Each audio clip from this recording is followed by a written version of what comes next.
What's up, nerd family? Welcome once again to the Poindexter Lounge. My name is Enosh, aka Enosh Fett, and it is good to have you with me in the lounge tonight. Now, look, tonight is a night that we're going to go over some various things about something we've never talked about here on the channel before, and so I'm very interested to see what this story is all about, and maybe learn a thing or two about one Joss Whedon. I mean, I hardly know who Joss Whedon is. What's up, everybody? Welcome to the show tonight. Good to have you guys back with us. If you were with us earlier for 2 Cents on Nonsense, it is time for basically round 2 of nonsense tonight. But this is probably going to be in a more serious manner. But you know what? It's not to say that we can't have a laugh or two. But it's not really a funny situation. It just it's really a tragic situation, really, when you think about it, everything that's happened. And so, but it is nonsense. And so we're going to talk about it tonight. But hey, if this is your first time to the lounge, you picked a doozy of a night to show up. But hey, welcome. My name is Enosh, and it is good to have you here. If you're into things like TV shows, movies, games, sci-fi, fantasy, comic books, superheroes, toys, and more, then you have found the right place. So please hit that subscribe button and that notification bell and join this growing group of nerds. Now, that being said, also, we, as always, we want to say a special shout out and thank you to everyone who supports the channel. Thank you guys for your love, for your appreciation. We thank you. You guys are awesome. Everyone who's a part of the Patreon, look at all these guys. They are awesome. Look at them go by slowly. Look at there's the glimmering heartbeat as she glimmers away.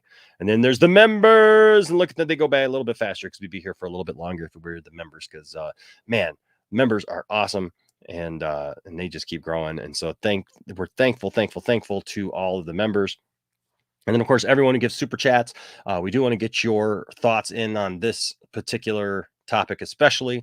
So we thank everyone for your super chats. And of course, everyone who just donates to the channel. You guys are awesome as well. And you know what? If you want to get a little something back for your support of the channel, you can always go to our store and find all kinds of cool, fun stuff there that, reflects nerd culture and pop culture and snarkiness and sarcasm and fun and all kinds of goodness. So all those links are in the description below, and you can have a good time with that. There's some really cool things there. Stuff that I wear myself. I would not put it out there for you to wear if I wouldn't wear it myself. So there you go. So it is all out there, so you can take advantage of that. Okay. That being said, today was an interesting day. I woke up today. So you guys all know, like, I'm on day 5 of COVID. So I apologize in advance for the sniffles. Nothing I can do about it. Taking all the cold medicine I possibly can. Excuse me if I have to pause for a minute and get a drink or something. You understand why. I appreciate that. But yeah, it is what it is. And depending upon how things go tonight, I may take some of your calls and your thoughts on this evening as well. Boy, I'll tell you what. StreamYard is acting so weird. I kid you not. StreamYard is man, it is acting very, very strange. It should not be acting the way that it is. It's giving me all kinds of weird looking things on here. I'm not sure why it's looking like this. StreamYard's been acting strange. I have not been able to stream to Twitter in like a week. So I don't know what the deal is with that, but anyways, it is what it is. All right, let's say hi to the chat, and then we'll jump into the story at hand. Anthony Beltre is here. Says, "What's up, Enosh? Joss is a racist. Ray Fisher is right about him, and Joss saying Gal doesn't understand English is ridiculous and a stupid thing to say about her." I agree fully with you, sir. Yeah, we'll get to that. Caleb here says, "What's up, Enosh?" And as always, I stand with Ray Fisher. Awesome. Jared here says, "Hey, Aaron Pritchard is here. What's up, Aaron? Good to see you." Cherie is here. Says, "Enosh, I don't know if I'm going to stay and watch a stream tonight. Just reading the article in full, which I regret now, has left enough of a sour taste, and I can't take any more bile and hate talk today." Well, we're not gonna, we're not gonna hate on Joss Whedon tonight. We're not gonna do the typical thing that I think a lot of people are doing tonight. I want to have a discussion about what the problem is here, right? Because here we have a man who's been beloved by so many, propped up by so many. In the article, you read the article, and I suggest you read the article, and because a lot of people have been saying a lot of things for a while, trying to get this story out, and I've seen people defend Joss Whedon in ways that I can't even believe sometimes, just because they like his stuff, and he's been like a god to so many, and he even that's kind of alluded to even in the article, is that there's people who looked at him like a god of pop culture kind of deal. And how quickly and how easily he fell.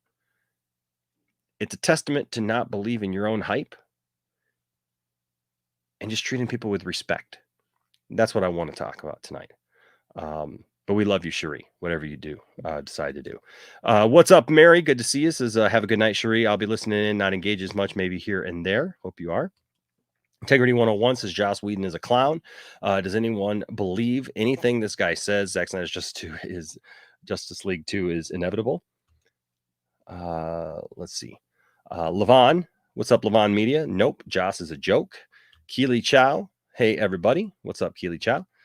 Laser Luke Gaming says, "What's up, Enosh? How you feeling, my dude?" And wow, I can't believe Joss Whedon just said the Snyder Cut doesn't make any sense. And I was like, bruh, you're the one who doesn't make any sense. Yeah, we're gonna talk about that. It was an interesting thing. Let's see. Andrew Casali here says, "Hey Enosh, how's it hanging today? Is Jim Carrey's 60th birthday. My top 5 roles of him were The Mask, The Riddler, The Grinch, Dr. Robotnik, Eggman, and Count Olaf. What's yours?" Gosh, I love Jim Carrey in Liar Liar. I love him in Batman. I do. I like him in Batman. If I gotta think what else. Hmm.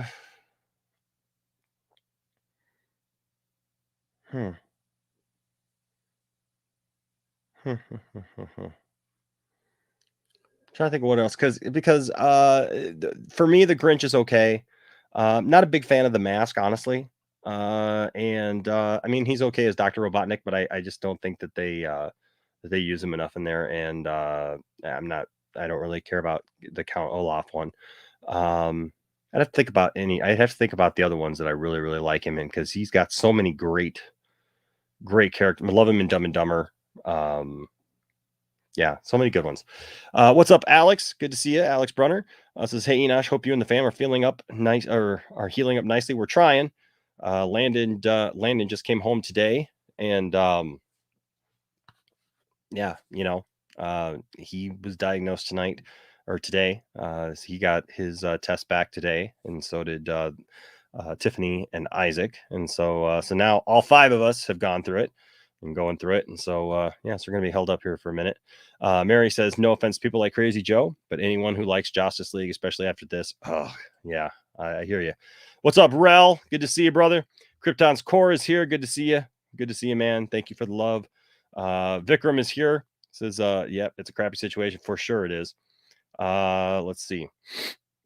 You Do Suck is here. What's up, You Do Suck? Good to see you, man. Angie is here. Good to see you, Angie. Caden is here. What's up, Caden? Heck yeah, I stand with Ray Fisher. F. Joss Whedon. There you go. Hal Jordan is here. What's up, Hal? Says, "Hey, Enosh, late to the party. Whedon just dug his own grave." Yes.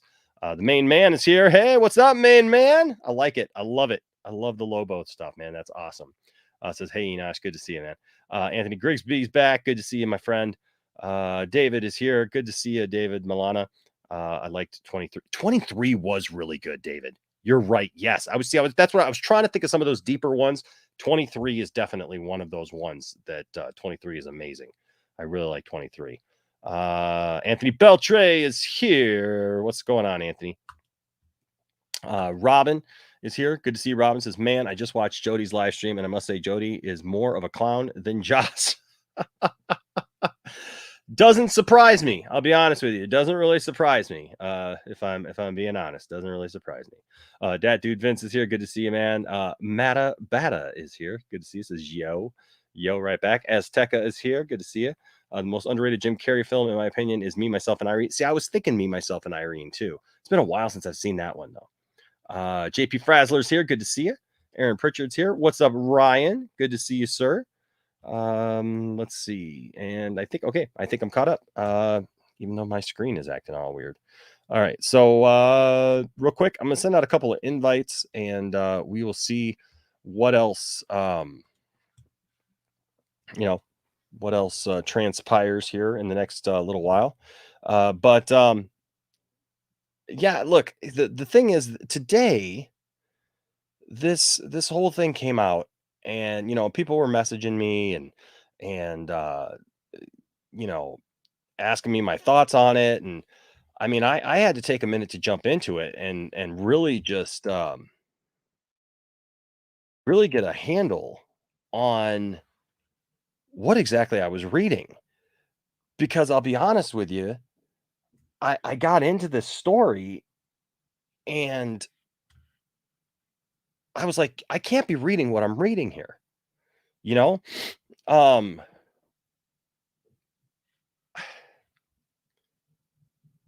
if we look at a few of the comments, and look, you can read the whole article. I'm not gonna, bring up the entire article. I mean, I will bring up the article, but just a couple of parts here. It talks about like why uh, you know, he took over and everything. Uh and some he what I was shocked at was every accusation he said, it's not me, it's them.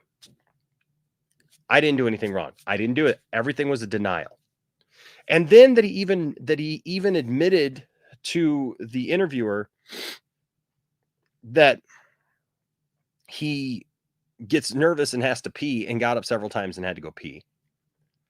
Uh and the things that he expected, you know. Uh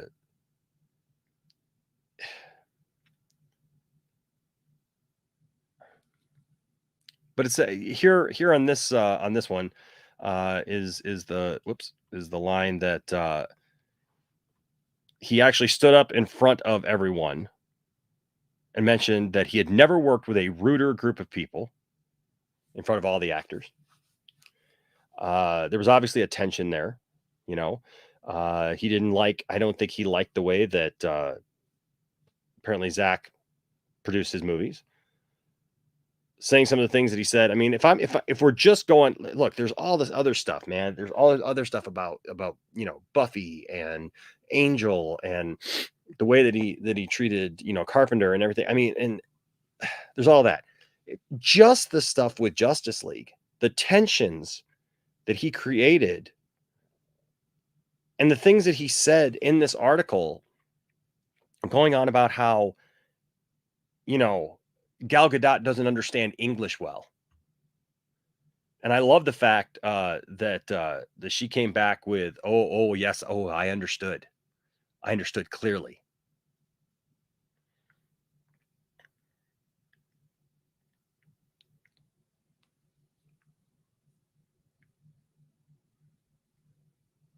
It's mind-blowing to me, the stuff that he opened up his mouth and inserted his foot on one thing after another.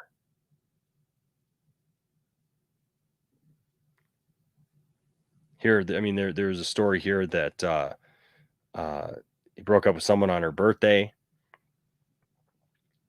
Broke up with Leia on her birthday. Whoops, sorry, my mouse is dying here. Broke up with her, and she says it was like he said, what could I do to Arden that would be her worst nightmare? That would have been it, she said. Joss destroyed a beautiful thing just to show he had the power to. That's literally everything you need to know about him.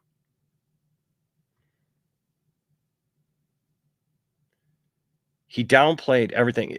This line right here about he said that he felt that he had to sleep with the women that he had affairs with because he was powerless to resist. Interview said she laughed and then it was like, I'm not actually joking, because he said he felt like he may not have an opportunity to do that again.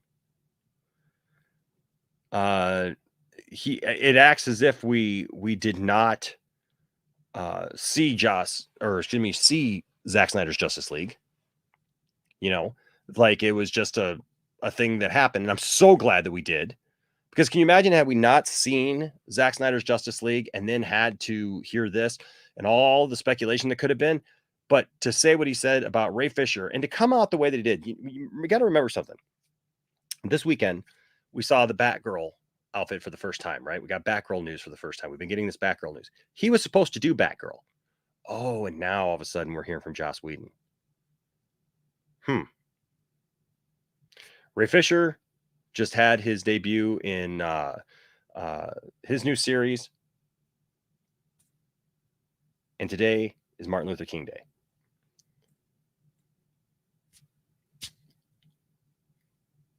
Why now? After all this, why now? He picked a horrible day, and he picked a horrible way to try to come back, saying that Ray Fisher was his acting was bad, and that his storyline didn't make any sense.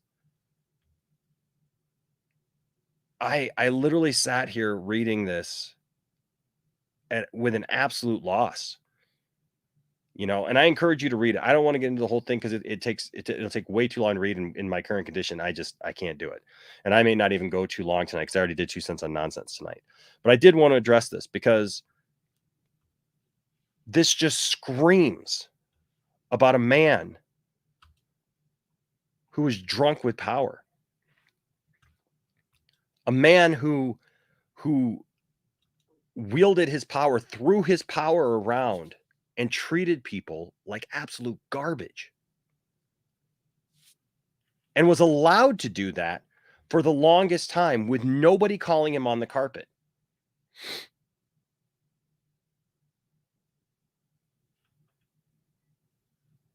No one holding him accountable. And then when it took somebody like Ray Fisher to stand up, and I find it interesting because this happens right in the throes of it smacks right in the face of people who've lately just been attacking Ray Fisher and calling him petty and this and that. And it doesn't surprise me that people like Andy Signore and Jody and others will lend credibility to other stories, and they'll admit, Joss's possible guilt on some of those issues, but not Ray's, right? Not Ray's allegations.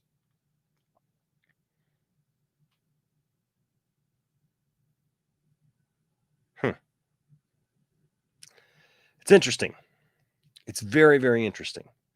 And it's sad. It really is sad that this man got away with this stuff for so long. But he almost wanted us in this article to feel bad for him.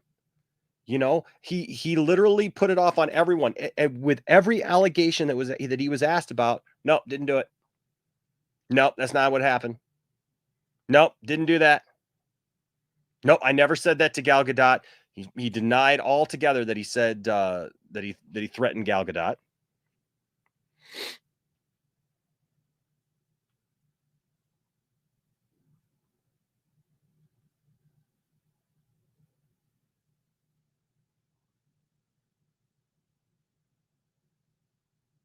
Truly pathetic. Raised by his mom, he talked about, how he understood women more and, got along with women better. The thing is, I understand that. I was raised by my grandma. And I've always gotten along with women better. But I've never felt in a position to treat women with that kind of disgust and that kind of disdain that he obviously treated women with. putting women down, mocking women, calling them names, sexually, the sexual abuse, the affairs, those kind of things. What in the world? And this is one of our pop culture legends. Listen,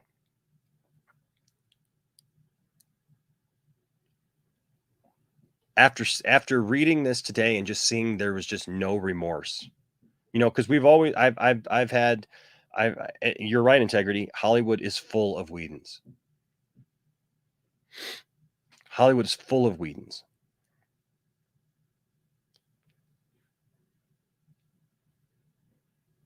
And that is why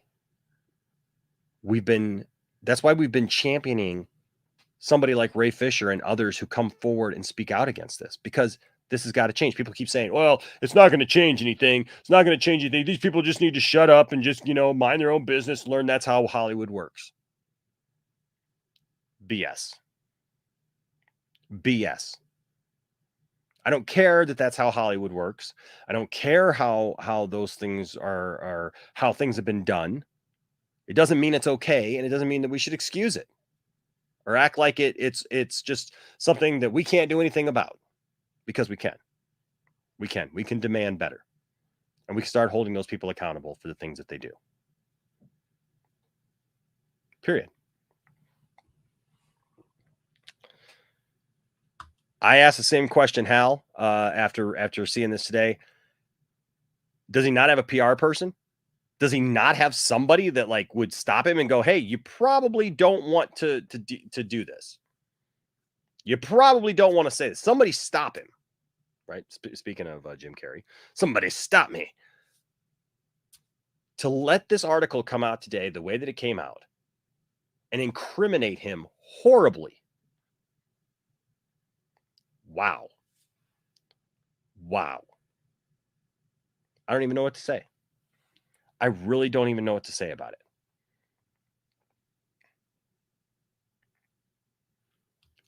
He admitted to supposedly having a sex addiction, and feeling like he just, had to do it.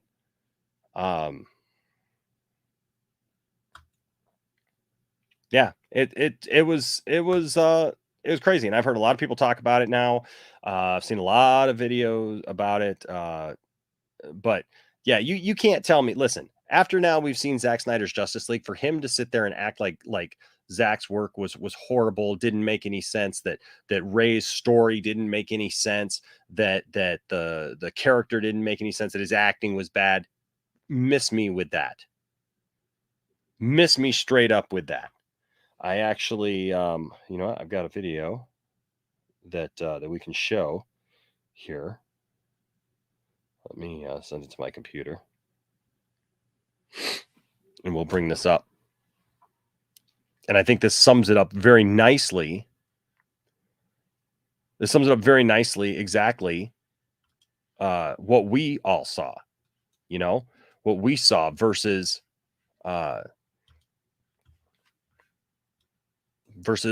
what we were just told.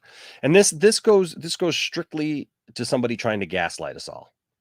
Literally trying to tell us something didn't happen or happened in a way that it did not, trying to make everybody think and feel bad for him. Joss has taken advantage for too long. He's gotten away with it. And too many people have attacked Ray Fisher and attacked others for standing up for the truth, standing up for what they believe, standing up for the truth of what happened. And too many people have been attacking those people. Attacking victims over and over and again, instead of holding the people responsible who did the deeds. I don't understand that. I don't understand that thinking. I don't understand that mentality to see people over and over and over and over again mocking people like Ray Fisher, people who supported Ray Fisher, who now mock Ray Fisher because there's just some time has passed. because some time has passed, and now so we're just going to mock Ray Fisher because Ray hasn't told you everything that happened because you deserve to know. Okay.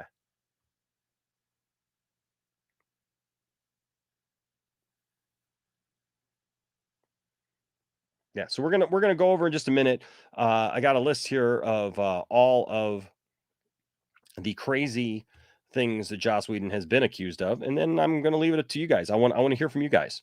We'll put the link out there, and we'll hear from you guys what you guys think. But I do want to play this video because just watch this. So apparently, Cyborg was the worst part of Zack Snyder's Justice League, with the actor who plays Cyborg, Ray Fisher, being a terrible actor and his story making zero sense. These are actual comments made by the Avengers director Joss Whedon. Joss Whedon is the director who stepped in for the legendary Zack Snyder. He stepped in for Zack Snyder on an already finished movie that was in post-production. He went back, did reshoots, and practically made it the worst movie known to man. He quite literally cut out the most important part of the entire movie.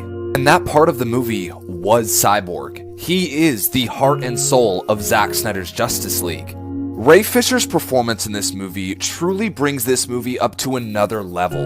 A movie with icons like Batman, Superman, and Wonder Woman, Cyborg stands out above all of them. And that is because of Ray Fisher. He truly deserves so much more after giving us such a brilliant performance. It's absolutely true. It's absolutely true. So here we are, right? I don't know where Joss Whedon thinks he goes from here. All right, Hal, apparently he felt like we were stupid. That we were just gonna, I mean, it truly is one of those moments where somebody thinks that they are so untouchable that they can just deny or deflect or detract, and that nobody is going to call him on it.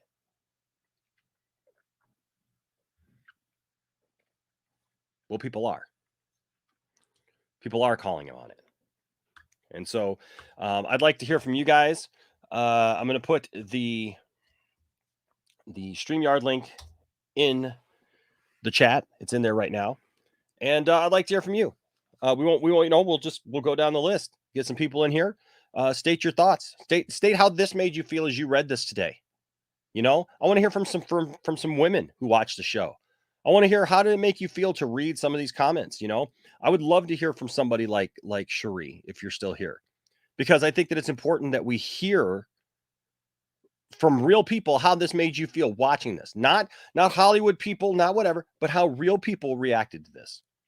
We also have Krypton's Core here. What's going on, Krypton's Core? Hey, what's up, Matt? What's up, guys?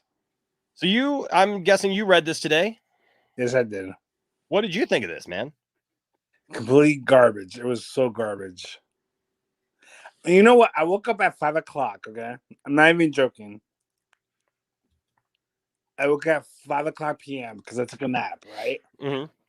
And this bullshit started. And I'm like, what the fuck is going on? And then I saw all the YouTube people talking about it, you know? Mm-hmm. And I was like, in MLK Day Of all days. of all days, this motherfucker is talking about, I'm sorry, I apologize for cursing. This MFer is talking about a black guy not being a good actor. Okay, I was an actor in back in the 90s, right? And Shakespearean acting is like the epitome of Shakespearean acting.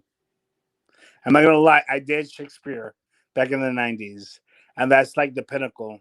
And this and Ray Fisher has been a Shakespearean actor for over like 20 like 10 years. It is so tough to do Shakespeare when you have to like mix your accents and learn how to speak, like, because there's a difference between English and then standard English and standard British and all that. Oh yeah.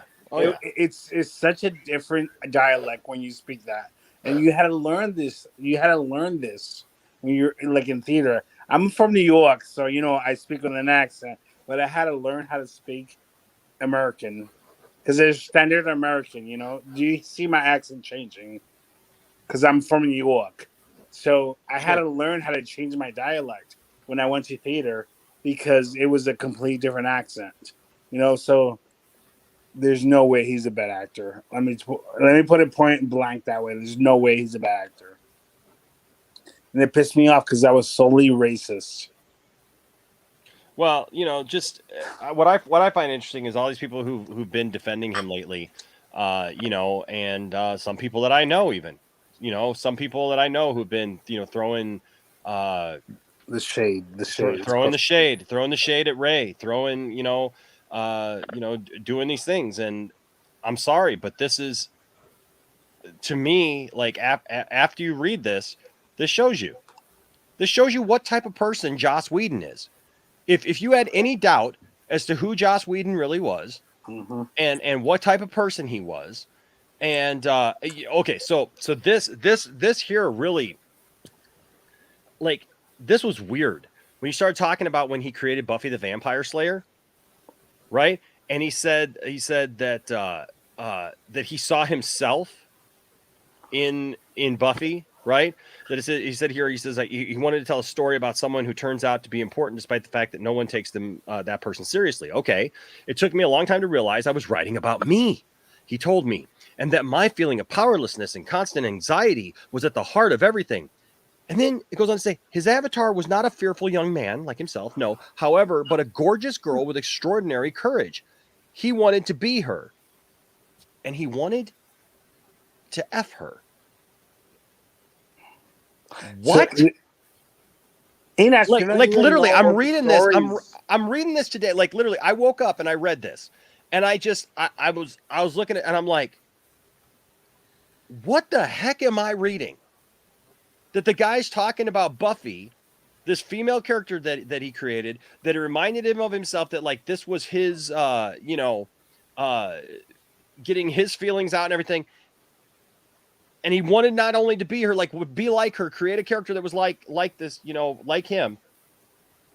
But then to add that last sentence that like he wanted to F the character of Buffy that he created.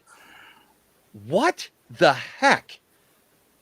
Like that is, I'm sorry. If I had daughters, I wouldn't leave my sons alone in a room with this guy. This is creepy as all just.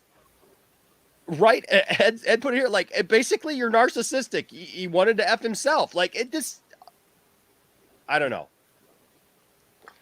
You're 100. You're 100, Enos. You're 100. That just, I was just, oh my gosh, right? By the way, hey Josh, how you doing, man? Doing great, Enos. How you guys doing? We're doing good, man. I tell you what, doing better than Joss Whedon today. And this one, he can't blame anybody but himself. Yeah, I'm a little out of the loop, and I'm sorry for that. But like, I heard, especially with Charisma Carpenter, because I was a huge Angel and Buffy fan. Mm-hmm. Like, and with the Ray Fisher stuff, what all did this guy do? I know he's done a lot of.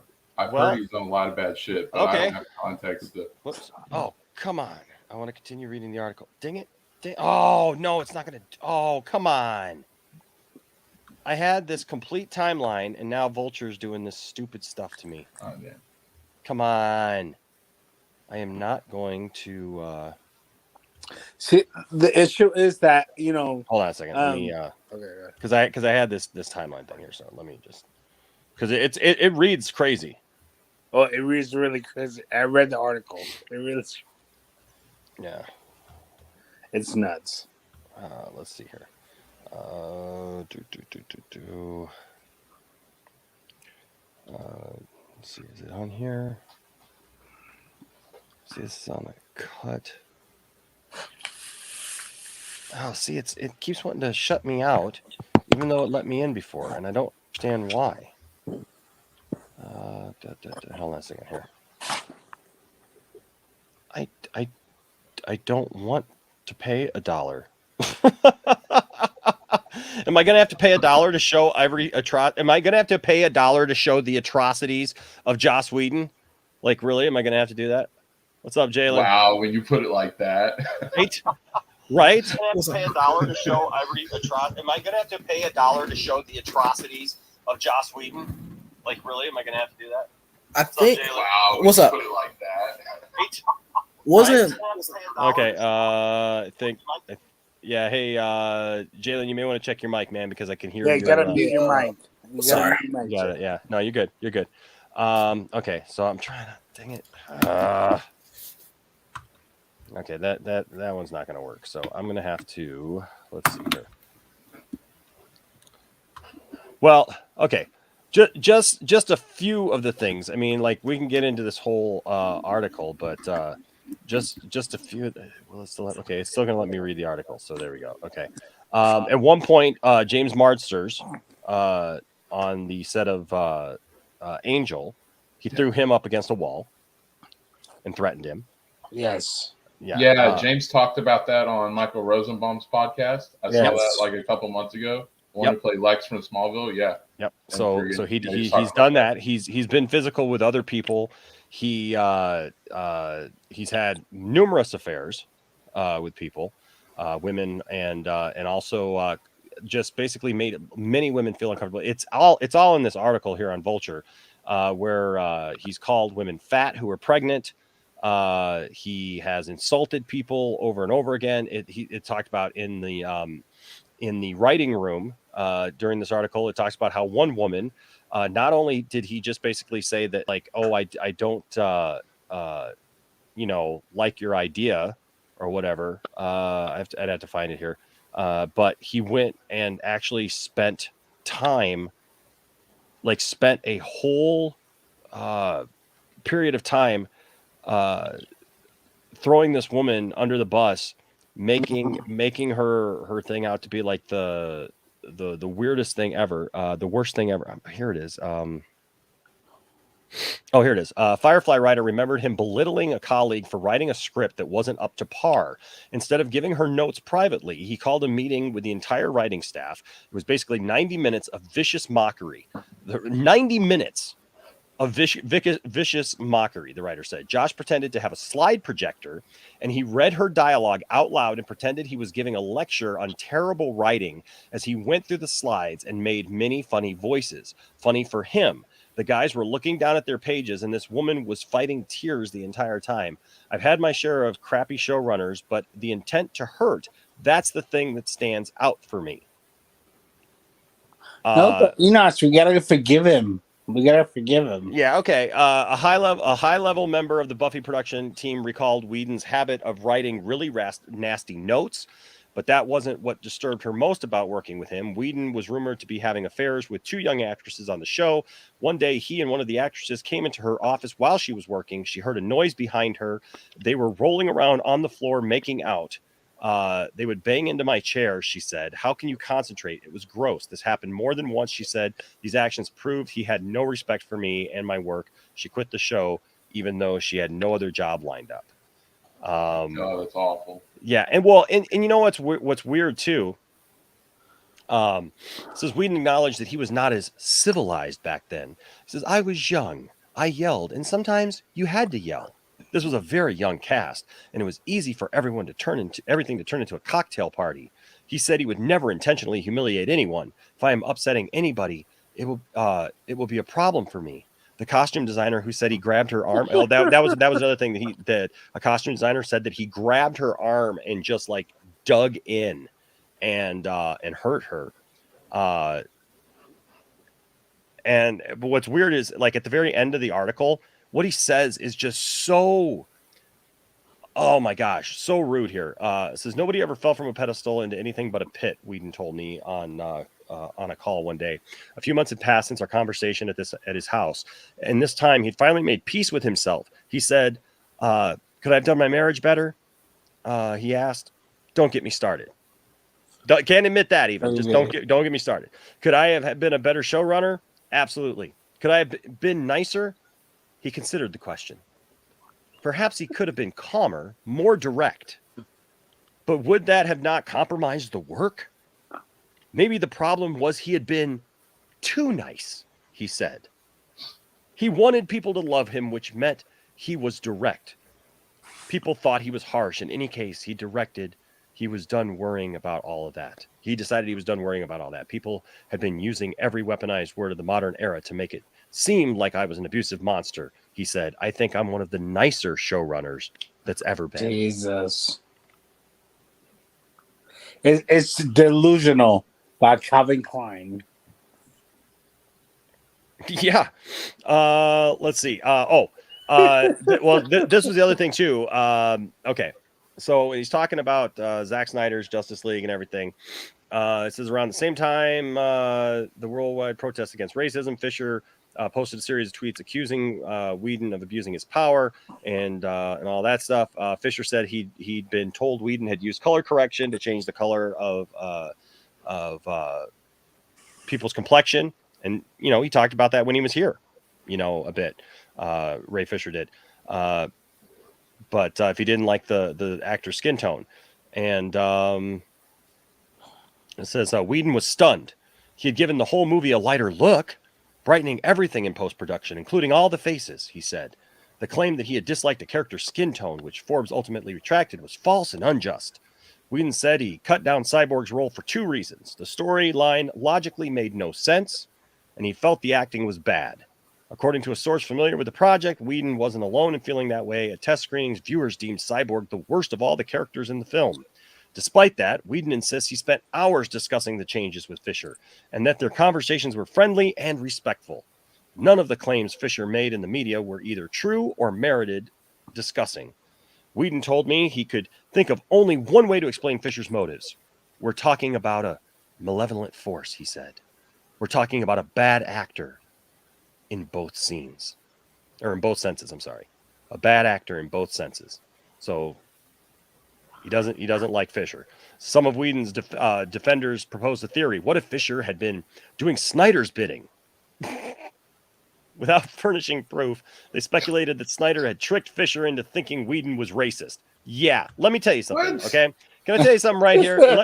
Let me look y'all right in the eye real quick. Let me bring this up here real quick. If you think that Ray Fisher was talked into believing that Joss Whedon is a racist by Zack Snyder, you're stupid. No, but the whole thing I is agree. You're stupid. Enosh, You're just Enosh, flat the whole stupid, dude. I've issue- talked to the man. The man is not. No. I'm sorry. Go ahead. Enosh, the whole fact, this is so racist. The whole fact that we, like black people, need to realize that a white man will tell us that this shit is racist. Oh yeah. That we have to. Oh, the white man can only tell us that this is racist. That is the most racist thing that I've ever heard. Right. Like, it is ridiculous. Us as like dark skinned people, we know what racism is. Those subtleties of like, oh, you see, like those subtleties that happen through our entire lives that we don't have to figure out that this white. That is the most racist thing that I ever heard about this article. That Zack is controlling Ray, and Ray is such a bitch that Zack is telling us that he's racist. That Josh is telling us is racist. It's like so ridiculous. We know, like living in my skin and living in our skin, we know when people are treating us like bullshit. He says We here, don't have the to- beginning of the internet raised me up, and the modern internet pulled me down. The perfect symmetry is not lost on me. I Wasn't gotta like- find the Gal Gadot stuff because the Gal Gadot stuff is interesting here too. Wasn't it like originally like the entire like it was like an argument over like a scene that she wanted to get cut? Well, yeah. So part of it was that he shot several. He wanted to shoot several scenes that she felt uncomfortable with. Mhm. Okay, one of them is the scene where the Flash ends up laying Flash on on top top of her with his face and her cleavage, I thought and about that, he threatened her, and she's flat out said it. She's flat out come out and said, "Look, he threatened me. He threatened my career. He pulled me into an office. He threatened my career. Told me, don't you know who I am? I'm Joss Whedon and I can make your life miserable. And it says, and it talks about that right here. And he denies all that. It says at first the studio execs told Whedon his role would be restricted to writing and advising, talking about on Justice League. But soon it became clear to Whedon that they had lost all faith in Snyder's vision and wanted him to take full control. A representative from Warner Brothers denied this. Snyder had publicly stated he left the project to spend time with his family. His daughter had died by suicide 2 months earlier. Whedon, now installed in the director's chair, oversaw nearly 40 days of reshoots. It was about 88 pages of reshoots. A complicated and laborious undertaking from the start. Things were tense between him and the stars. It wasn't just that he wanted to impose a whole new vision on their work. He introduced an entirely different style of management. Snyder had given the actors exceptional license with the script, encouraging them to ad-lib dialogue. Whedon expected them all to say their lines exactly as he'd written them. That didn't go down well at all. One crew member told me some actors criticized his writing. By Whedon's account, Gal Gadot, who played Wonder Woman, suggested that he, the director of the highest-grossing superhero movie of all time at the time, didn't understand how superhero movies worked. At one point, Whedon paused the shoot, and according to the crew member, announced that he had never worked with a ruder group of people. I got to find the... where is the... where is it? Oh, here he goes. Because, originally he was going to write he wrote a Wonder Woman movie, remember? I know this. Yeah. So it says, but as the culture around him continued to change, certain fans began to see Whedon's work through a more critical lens, discerning an attitude towards women that seemed unenlightened by the standards of the female-centered shows and movies his success had in some cases helped spawn. In 2017, the same year Cole published her letter, an old Wonder Woman screenplay he had written surfaced online. Compared with the Wonder Woman movie Patty Jenkins had recently directed, his version struck some readers as creepy and sexist, with passages that seemed to linger gratuitously on the Amazon's sex appeal. That kind of spilled over into Justice League when we got butt shot after butt shot after butt shot of Gal Gadot. But okay. And then it says here, one woman tweeted, "You cannot tell me Joss Whedon didn't write the original Wonder Woman script while furiously cranking his hog." Let's see, the Gal Gadot stuff. Where is it? Okay, this logically made no sense. That's the Fisher stuff. Where is... I just think it's crazy how, we go from like the Whedon cut where, just, even in context of like Cyborg, he's like just a background character. And then we go to Zack Snyder's Justice League and it's just, it's a whole different character as a whole. Like, imagine, like, it's insane to me how much somebody can like strip down something to like, just like it make it bare bones and ridiculous and terrible. It's like, and it goes to show that like there's a lot of stuff that's happening behind like the screens in Hollywood, and it's scary. Okay, here it is here too. So the actors, at least some of them, felt Whedon had been rude too. This is right after that he told them they were all a rude group of people. On Justice League, imagine the director saying, I've never worked with a ruder group of people than you guys." Ray Fisher, a young black actor, played Cyborg. It was his first major role.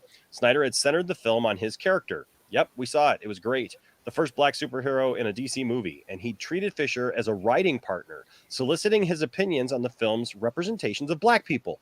Imagine that. Zack Snyder consulting a black actor as to how his character, and you know what? This is all stuff that Ray Fisher has talked about abroad here on this very channel about this fact that Zack put trust in him, asked him questions, wanted to get a true experience out of him, and that's why they were working so well together. Right? It says here, treated him as a writing partner, soliciting his opinions on the film's representations of black people. Whedon downsized Cyborg's role, cutting scenes that, in Fisher's view, challenged stereotypes. When Fisher raised his concerns about the revisions in a phone call, Whedon cut him off. It feels like I'm taking notes right now, Whedon told him, according to the Hollywood Reporter. And I don't like taking notes from anybody, not even Robert Downey Jr. Ego, Wow. folks. Okay, Ego. okay. Can I Ego. say something? Can I say Yes. something? Yeah. Okay, 400 years. It's just a systematic racism and oppression, and they didn't want a angry black guy. How does that make sense? When you've been treated like bullshit your entire life, how does that make sense? You're gonna have a chip on your shoulder. Oh, but no, the whole no, you should be grateful. Oh, you should be grateful that we gave you freedom. You should be grateful that we let you vote. You should be. That's the whole thing with this attitude, and it doesn't make any sense. Of course, he's gonna be pissed. Of course, he's gonna be like, you know, that's what Zach did when he said "fuck the world." When he said "fuck the world," that was his interpretation of Earth. Fuck the world. You've never been treating me kindly. You've never been treating me like a human being. So fuck the world. That's what Zach did. And then when it had to be, when the whole attitude is like, we gotta save the world. That was his redemption. That it doesn't matter how we feel. It's like we gotta save this planet. Mm-hmm. It was like I cried. I literally watching that movie because I'm Latino, but I'm Afro Latino, Mm-hmm. and when that shit happened, I was like, oh my god, this is so amazing. The whole fact that it doesn't matter how you feel, we have to save the world. It doesn't matter. That whole attitude when he changed his mind is like, yeah, it was epic, and to put that attitude is like, oh, we got to be submissive because we're black. I love this. Well, and It, then he went it's on. like annoying as hell. It's annoying as He went hell. on about Gadot. He says Gadot didn't care for Whedon's style either. Last year, she told reporters Whedon threatened her and said he would make her career miserable. Excuse me, miserable. Whedon told me Yes. Whedon told me he did no such thing. I don't threaten people. Who does that? Joss Whedon. Yeah, he made her career so terrible. Yeah. She's doing. Well, that's the thing. He thought he could, but at that point, she had already had her Wonder Woman movie, and it had been a success. So, like, she actually had the courage to be able to walk in there because she was empowered by people like Patty Jenkins and others that she was surrounded, and Zack Snyder and others that she was surrounded by, that she didn't take him seriously. Yes. And so he concluded that she had just misunderstood him. Yeah, because she and then English is her second language. Then, folks, I kid you not, I read this and I just went, yeah, the publicist thing is right, man. Somebody really needs to like get a hold on your boy. English is not her first language. That's his answer to it. Like these excuses, guys, these excuses are so ridiculous. Yes, I had multiple affairs, but I had to. I felt like I had to have sex with those women. I felt like I was never going to have another opportunity to have sex with that caliber of woman again. I will say, though, that I do like Gal's response. Mm-hmm. I love it. Yep. So it says English is not her first language, and I tend to be annoyingly flowery in my speech. I use such highfalutin speech. Flowery language. She's from Israel. She's not from like. I know, dude. Republic. I know, dude. But it says he recalled but you know what? I don't know. Like in his mind, he probably figures, you know what? She does have this accent, right? People will relate to that, right? They'll understand. Oh, yes. She probably, doesn't understand English very well. She's only been in multiple movies now, and and blah blah blah, and like done all these live events and everything where she's absolutely fine. But okay. She has an accent. Yeah, so he recalled. That's not her accent, He says he recalled arguing over a scene she wanted to cut. He told her jokingly that if she wanted to get rid of it, she would have to tie him to a railroad track and do it over his dead body. Then I was told that I had said something about her dead body and tying her to the railroad track, he said. Gal Gadot did not agree with Whedon's versions of events. I understood perfectly. She told the New York Times in an email, or she told New York in an email. So that's recent. So they were trying to, you know, after they did this interview, obviously they reached out to different people, and she answered them and said, "No, I understood perfectly what he was saying." It's crazy. Like when you just like, it's like I can already almost, I can kind of like assume what scene in the movie, like, you know, like, Right? but, oh yeah, I don't think. I like, that's what made me uncomfortable. It's like, why do you have Flash motorboating Wonder Woman? You don't need that. Why? It's like, That Because was so don't you know, gross. man, that's every young boy's fantasy, right? Yeah. Come on, I mean, the Flash is right there. You got to remember, the Flash is like this young, you know, nerdy guy, man. Jalen, like, look, dude, man, like he would have to motorboat her, right? He would have to, because who knows when he would ever have a chance to motorboat someone of Wonder Woman's caliber ever again. Yeah, that made no damn sense. I had to watch Bruce Chat- Banner do it to Black Widow. Oh, Why would I want to You know, have to watch and it even again? speaking Spanish, ay Dios mío. Oh, That was so bad. Look at this. So As bad. for Whedon's claim that he didn't threaten people, an actress on Angel told me that hadn't been true back when she knew him. After her agent pushed for her to get a raise, she claims Whedon called her at home and said she was never going to work for him or 20th Century Fox again. Reading Godot's quote, she thought, wow, he's still using that line. Wow. Whedon denied this too. Wow. Of course he did. So, you know, it's literally everything that comes up along the way. It's just, yeah, no, I didn't do it. Deny it. And it's so funny because They misunderstood. They don't understand English. His acting was bad. he black. Yeah, they were women. I had to have sex with them. Oh my god. I had sex with That one to dozens me of is just women. like, I'm sorry. That one to me is just like the most ridiculous thing. Like, look, he cheated on his wife, and then he's all just like, well, I had to have sex with those women because I didn't know when I'd ever have a chance to have, because like I felt like, Yeah, like I need to find that part. I need to find that part. Yeah, He's like, you know, because they rejected me when I was a teenager because I was fat and ugly. Yeah, I had and to so have like sex I with felt them like I had to now. have I felt like I had to have sex with them because if I didn't have sex with them, like when was I ever going to get a chance to do something like that again? Yes. Oh my Which God. makes pictures like this even creepier, like him looking at Eliza Dushku here. Like, And but if you think about that, like like- Michelle Trachtenberg, who was 16, and like, I gotta have sex. Oh my God, that looks fun. like This man- remember that show though? You remember that show, Dollhouse, that she Yes, was I on? remember Dollhouse. Yeah. So I barely remember. it, Whedon but yeah. told Lay that he Kinda. identified with a character in Dollhouse, Topher, the nerdy scientist who imprints the dolls with their personalities. It's not a flattering comparison. As one of Topher's Yes. colleagues points out, he was picked to work at Dollhouse because he had no morals. You had always thought of Oh my people as God. playthings. This is not a judgment. You always take good care of your toys. The last line is disingenuous. Topher doesn't take good care of his dolls, and in the end, according to Lane, neither did Whedon. On Dollhouse, she reminded me bad dolls are banished to the attic, a room where they are forced to relive their worst nightmares over and over. In the epilogue of The New Rules of Attraction, Lay wrote that one of her worst memories was of a boyfriend breaking up with her on her birthday. Whedon read the book, and they talked about the epilogue.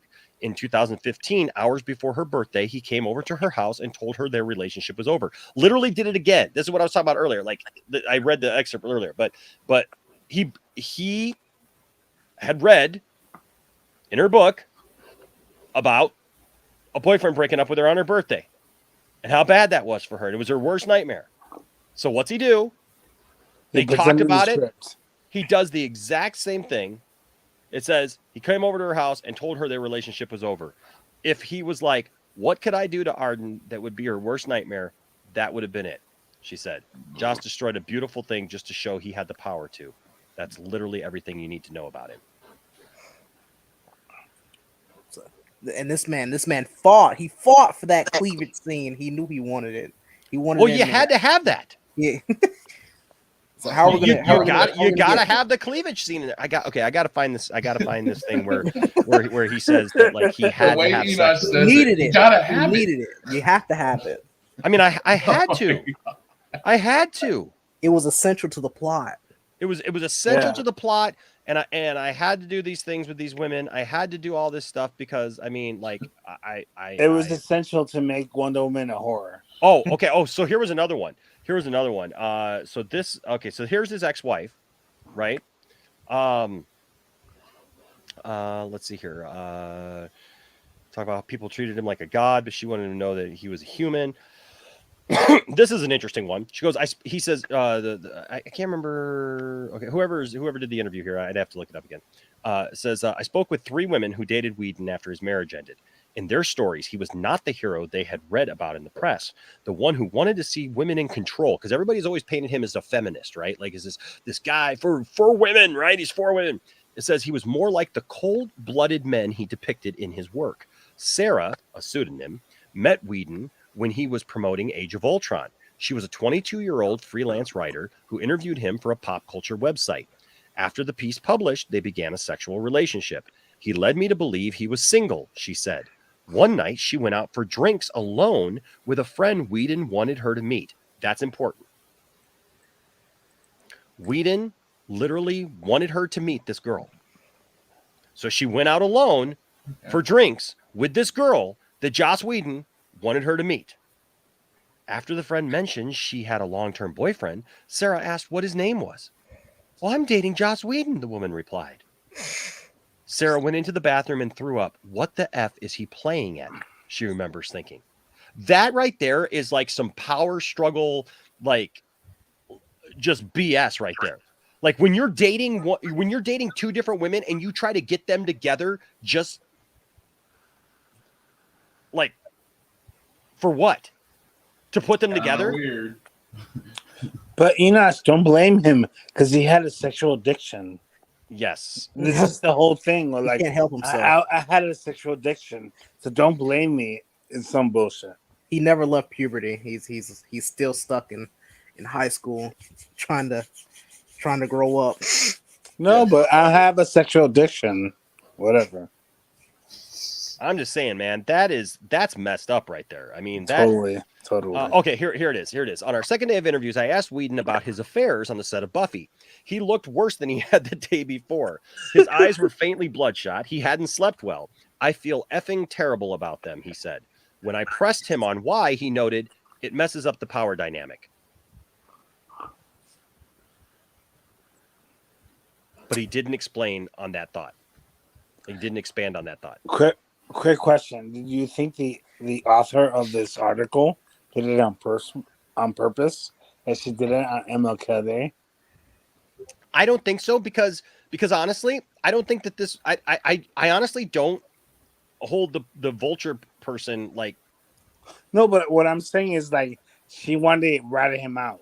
Maybe I don't know. Like, yeah, because I mean, obviously like, this was written a while back, right? Obviously, this was put together a while back.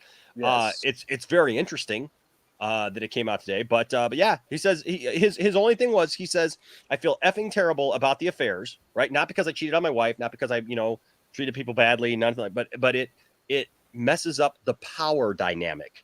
Yes. That would be, I mean, honestly, what kind of messed up stuff? Like I know this is like a probably a bad analogy, right? Because of like where we're at, like Poindexter Lounge. Would it be like, I'm married to Tiffany, right? And I have women who are on the panel here, and I have affairs with women on the panel, and like I don't tell anybody, but I try to get them together, like just to see what happens. And then later, like when it all washes and everything, and somebody interviews me and says, "Well, Enosh, what like, don't you feel bad about that?" Oh yeah, I do, man. Because like the power dynamic got messed up. My power dynamic as the leader of the Poindexter Lounge, being able to tell all these women what to do and everything, got messed up. The social hierarchy messed up. It toppled. Yep. Yeah, the hierarchy of the DC universe is about to change. Like, I'm sorry. This is okay. So yeah, okay.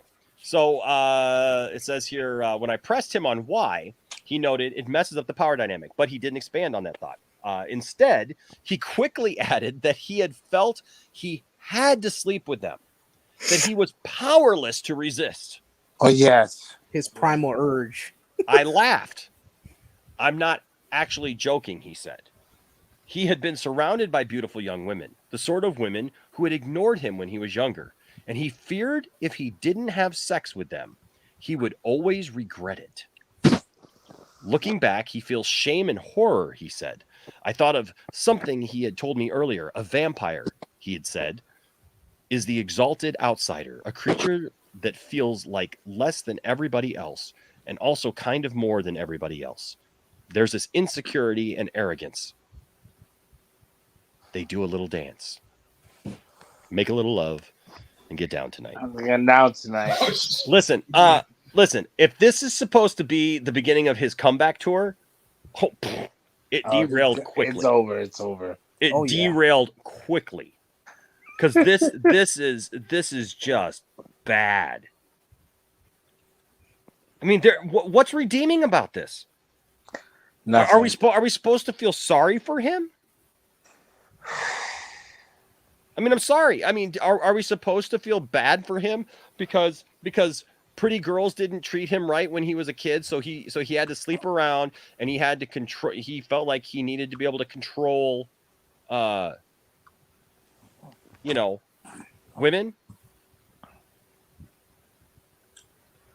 Like I don't get it. I really don't get it, and I would love to hear from some women. If you're in the chat right now, hey, there is the link. Please come in. I would love to hear from some women how this makes you feel as a woman. Because look, I can sit here and feel disgusted as a man, and like I said, as a man, like I said, we don't know. If I had daughters, I would be like running throats. I mean, I can't imagine allowing. You understand now why the cast of Buffy and Angel reacted the way that they did last year? Yes. Do you understand now? Do you understand why Sarah Michelle Gellar said, I don't want to talk about it? I just stand with my friend? Do you understand now why the one young girl who was 15 years old, because they talk about that here too, and he's like, I didn't know anything about a rule that I couldn't be alone with the 15-year-old. Of course not, you perv, because they wouldn't let you know. Why would you tell the guy that you're scared to leave alone with it? Oh, you can't be alone with the little girl because you're going to try to circumvent it and find a way around it for your power struggle. It's sickening. It is. It's just gross.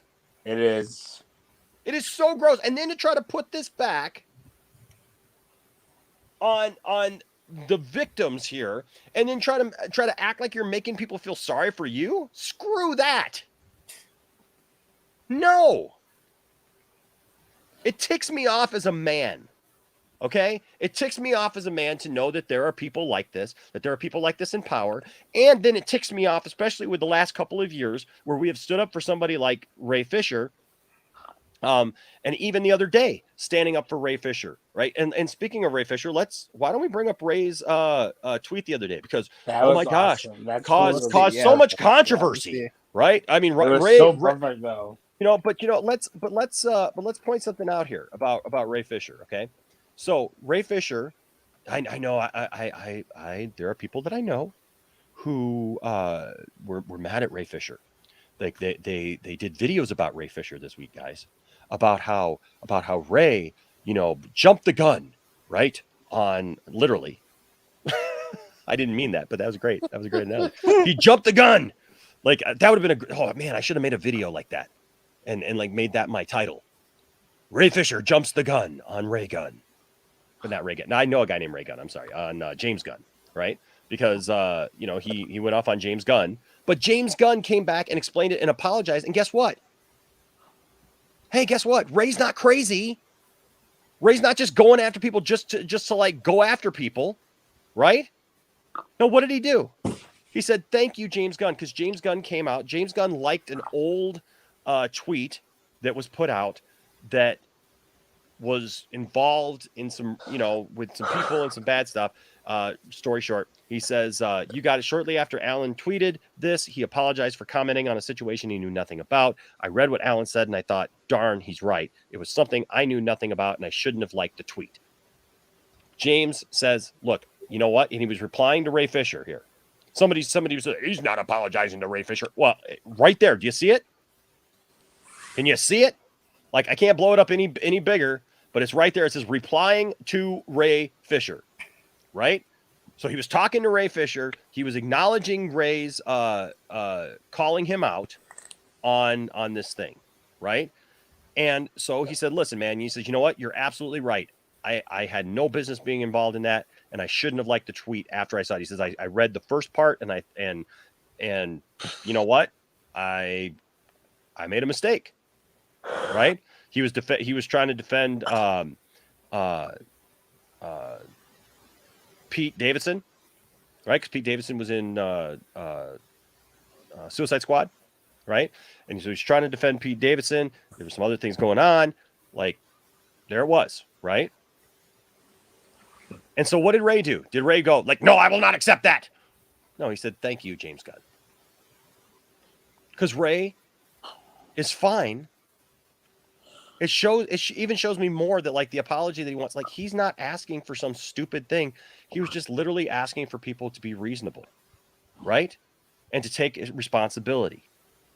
Now, Ray Fisher tweeted this today. Looks like Joss Whedon got to direct an Endgame after all. Rather than address all of the lies and buffoonery today, I will be celebrating the legacy of Reverend Dr. Martin Luther King Jr. Tomorrow, the work continues. Tomorrow may be an interesting day, folks. Yeah. Because I'm just going to tell you, I've told people for a long time, Ray's not done, right? Everybody's like, Ray just needs to shut up and go away. Ray just needs to stop and stop being like that. You know what? Ray's got a whole lot more. Ray's got a whole lot more to talk about. If you think that Ray has revealed everything that Ray knows and has to say, you know what? You're wrong. Yeah, I know, man. I know there's people who already concluded that, right? That they already think, oh yeah, you know, he it's all Zack Snyder's fault. It's all Zack Snyder's fault. It's the most nonsensical thing I think I've seen in my life.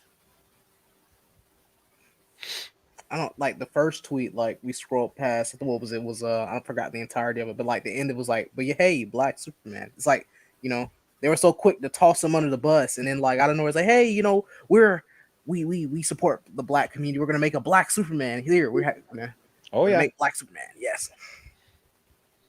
Yep. Because that'll make it better. That'll make it better. That'll prove that we're not racist. That'll prove that we're not sexist by doing these different things. You know, it's Aaron here says, as a woman, I absolutely feel sick when reading this article. I see Ray Fisher, a beautiful Black man, being a true, real ally for women. Thank God for people who stand up against this stuff. Yeah. And I think the worst, I don't know if you read the script for it, but the Wonder Woman one. I have not, no. Yeah. It might be an interesting stream to just read throughout the entire script of it. It's really bad, and I myself it's really sick to listen to, or not listen to, but to read as a whole. And it kind of, you know, shows, you know. Yeah. Mary here says, as a woman of color, for me, both. And you know, Peace Walker, Jody's Corner, and Andy Signor still accusing Ray Fisher. You know why? Because they never got him on their channel. But hurt as all get up. They went on a campaign of trying so hard to get Ray to come on their channel and to talk to them. Come on, Ray, just talk to us, Ray. We'll listen to you, Ray. We want to believe you, Ray. Just come on, man. Come on our channel. Yeah, they had Ray Fisher's best interest at heart. I absolutely believe that. I mean, come on, haven't you seen? I mean, Andy is doing real humanitarian work out there, guys. Like, Andy right now is trying to raise money so that he will actually read the Jamie Spears book right now. Have you seen that? He's got a GoFundMe trying to raise like $900,000 supposedly for charity, he says, like, about him reading the Jamie Spears book. So that you don't have to. What a charitable event and a charitable thing to do. So yeah, I wouldn't worry. I wouldn't worry so much about those guys. Yeah, like the main man says here. Just don't mind Jody and Andy. They are such a forgotten thing now. Literally, Andy has fallen so far from grace, like with some of the stuff that he is doing these days. It's sad, it's pathetic, it's cringy, and nobody even talks about Jody's corner anymore. So all of Jody's friends who were close to him left him. Literally all the people that he had on his side that were like coming at me there for like months and months and months, making videos about me and everything on their channels and everything. I'm friends with them now. They all left him. We put those two under the mat. Yep, they left real quick. So there you go. Apologize to me, like I think about like guys like MSK. MSK is a good guy. Like I've talked to him. Like I've been on his channel. He's been on mine. It's been a while since he's been on, and it's been a while since I've been on his channel. I need to touch base with him. But I mean, like I think about him. Like he like tore me a new one on one of his on a couple of his live streams, and man, he reached out to me and he's like, dude, I am sorry. He's like, can we talk? And like I was like, yeah, man.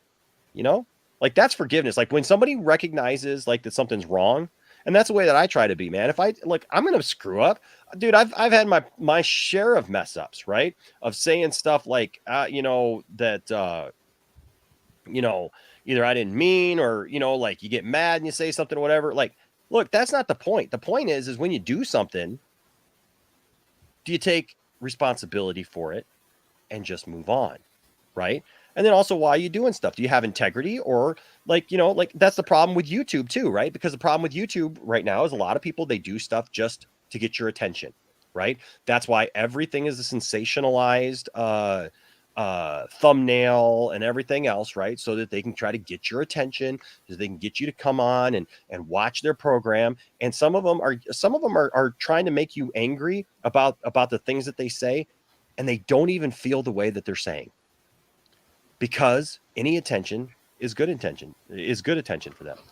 Speaking of attention, we have a wonderful person here that I am looking forward to talking to, because I have not talked to Stella in a long time, and I miss Stella, and I am glad to have Stella back. And Stella, thank you for answering the call tonight to come on. I appreciate that so much. How are you?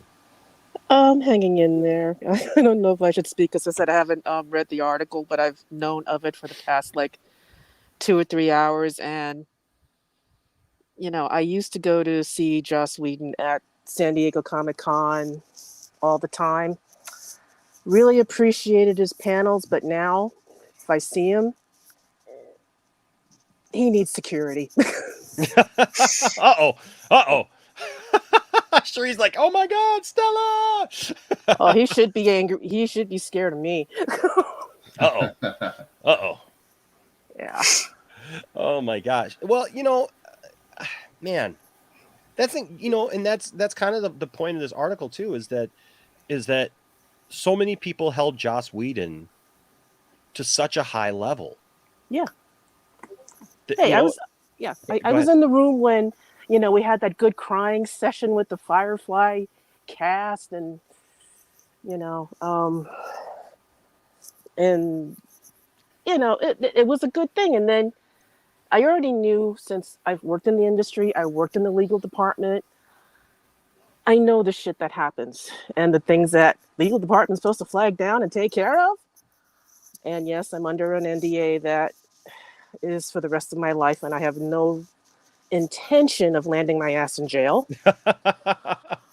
But I tell you guys, and the things that executives, people do are horrific. And I've heard things down the line about Joss Whedon. So when Ray stepped up and started saying things, I was all for it. And I knew he wasn't lying. And again, I don't want to say too much, because I should read the article. But just from the way everyone's reacting, from what little bits and pieces I've heard, and I only noticed your broadcast like 10 minutes ago. Oh, okay. Yeah, I mean we've been kind of going through it. Real quick, I'm going to say goodbye to Josh. Josh, thank you for being here tonight, man. Not a problem. Thanks so much for having me on. It was awesome talking to all of you, and yeah, I appreciate it. Yeah, it's like 2 a.m. here or something. I hear you, man. I hear you. Get some rest. Thank you. Appreciate it. Mm-hmm. But yeah, I mean, like, I don't know how have you read? You said you haven't read the article yet. Haven't read it because I also have COVID. I caught the Omicron. Yeah. Variant. So I've been totally not myself. I feel you. Me and my I got my positive on Friday. I got told. Oh. Okay. Finally, yeah, I got tested on Thursday. I was sick all last week. Still, yeah, it's weird, isn't it? Yeah, no, I mean, the day that I contracted it was the day I went out to donate blood, then go get my booster shot. Oh. So I was just like, okay, I'm just screwed. Yeah. 2 years, man, not getting this thing. Yeah. And then you get it and you're just like, oh, but yeah, hey. I mean, and I had my mask on all the time when I was at the donation center. And then, I went to go get my booster shot, and then my phone, I need a new phone. 2 days later on Wednesday, and I'm already like sniffling a little bit, and I get you've been exposed to COVID-19, and I'm like, okay. So that's where I've been. But back to the my son. I had one son. Four out of 5 of us got it, and we all had positives today. Well, I had positive Friday. Tiffany and Isaac got their positives today. Logan got his over at his dad's house last week, and he finally came back. And so my son got his lower wisdom teeth out. Oh, joy! Just a couple of days ago, literally on Friday, and he's been recovering. And then he called me today, and he was like sniffling, sounded just like me, runny nose, like I could hear it. And he's like sore throat and everything. And I'm like, dude, tell your mom to go get you tested. And she finally took him, and he had the same thing. So I said, "We'll just come home. We'll all just be sick together, and get better." But back to this. I mean, this talks a lot about Stella. Like a lot of the things that happen on the set of like Buffy and and that stuff. Some of the stuff that we knew. I heard about the stuff on Buffy. That's why. But it got into you may have heard like the last little bit here about his affairs and stuff. Like all that stuff and like he had to sleep with these women because he was powerless to resist. It's called power tripping and taking advantage when need not, and it's one thing about narcissists. They're very good about grooming and taking advantage of situations. Mm-hmm. And that's what he is. Yeah. And yes, I had an ex who's a narcissist, so that's why when I see other stuff, it's like, oh yeah, that ain't gonna wash. Yeah. No, but and everything that they bring up, because like they bring, the person doing the article basically brings up all the stuff that we've been talking about. The Zack Snyder stuff, the Ray Fisher stuff, the Gal Gadot stuff, and everything is just nope, didn't do it. Yeah, that from what little I've scanned, his whole total denial is classic narcissist. Yeah, he will try to make himself the victim, which is what he's doing. I'm this, I'm that. Oh, these women didn't look at me when I was younger. I'm like, yeah, and we're older now, and we still won't look at you. And the only ones that are women that felt like he had some kind of power. Yeah, well, that's the bad thing about Hollywood. Heaven knows I try to save a lot of female friends or acquaintances from, oh, he can get me a job. Oh, I can get this gig. And I'm like, no, don't do it. It's a total ploy. He's lying to you. Oh, how do you know? I'm like, trust me, I know. But why don't people ever listen to people, Stella? It's the makeup of each individual person, and in my armchair psychiatry, people want to be wanted, people want to be loved, and people want to get into acting because they want the attention, but they don't realize the type of attention they're going to have to deal out to get to where they want to go. The casting couch is real, unfortunately, for good and bad, and for both sexes. Just so you know, guys, you are not immune. And it's strange and ironic because I'm trying to major in performing arts. No, there's some avenues you can go where you're safe, but trust me, like I said, I had an ex, and that's what exposed me to narcissism, and I could see straight through everyone's mask pretty much. And I warn people. And within the industry, there are people that will warn you of these things or hint to you, like, you go this path, tread lightly, carefully, and watch your back. Yeah. But they're men and women that will, like, I don't care who I have to sleep with to get what I want. And for good or bad, not a lot of them have talent, so they don't get there. But, you know, the ones that do make it, you kind of wonder, you know, what they did to get there. And there are executives that will take advantage of every young person that comes their way because this is their opportunity. It's basically a predator's dream. It's, you know, it's that perception of power, Stella. Yeah, it because, is. It is because a like power even what I do, like I am abhorred, and like I have had people tell me stories of things that have happened to them in the church by religious not leaders, just- by yeah. pastors and things like that, because it's that perceived power, Oh, you yeah. know, and I'm just like, what? Like when you have somebody who has never even thought of of like that position would be anything other than to serve people, to help people, and to do something positive in somebody's life, and to come alongside people, you know, and build them up, and, you know, whatever. Yeah. And then you hear these stories of like these narcissistic pastors who are out here just doing these things and taking advantage of women taking advantage of men. I know a pastor, there's a pastor in our area. He built up quite a following, got caught with a young lady in his car. And they brought him up in front of everybody. He thought that he was so big that, like, when they tried to, like, they even tried to get him help, you know, and stuff, and kind of like rehabilitate him and stuff. And he just flat out told him, no, I'm not doing any of that stuff. You can't stop me, you know, and literally went down the street and started another like place, and people followed the dude. Yeah.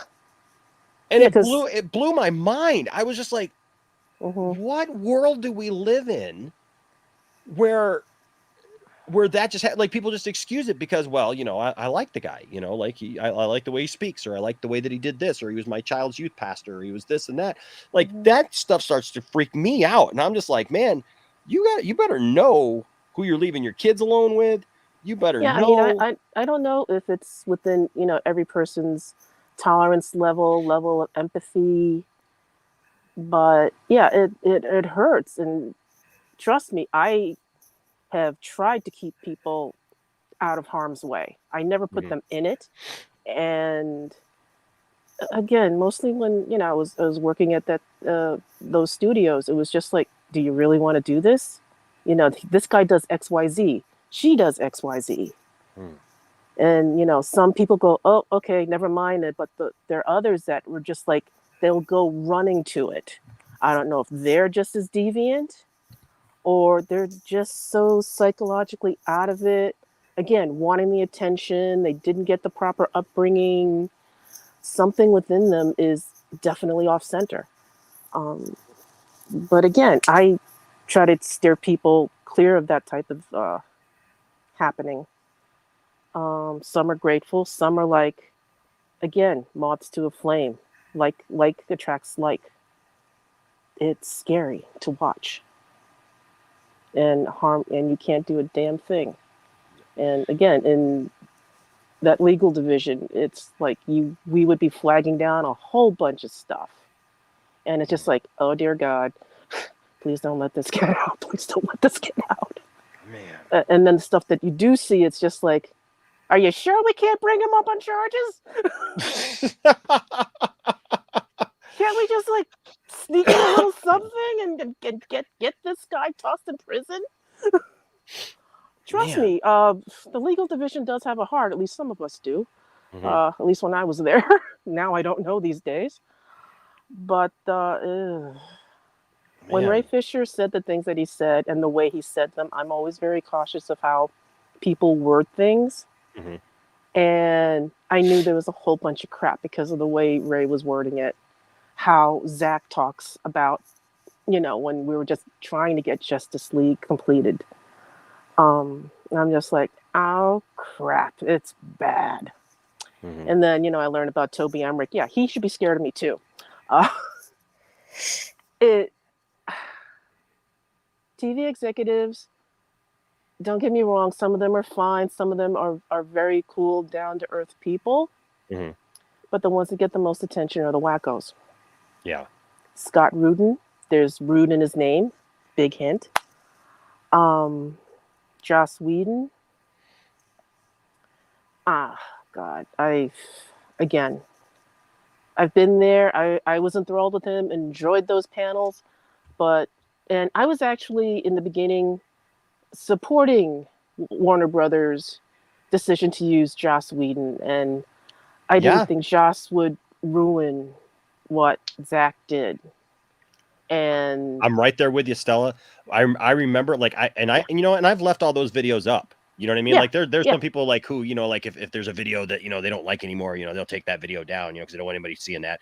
Much to my, by the way, John, yeah, Stella was kind of alluding to, she's worked in the business. So yeah. Was there for several years. I still have friends that work in it, and it's interesting. And the only reason why I'm not in it is because I'm on disability, body failing, so that's the only reason I'm not there. Mhm. But yeah, like when I first heard that, look, we were all sold that bill of goods, right?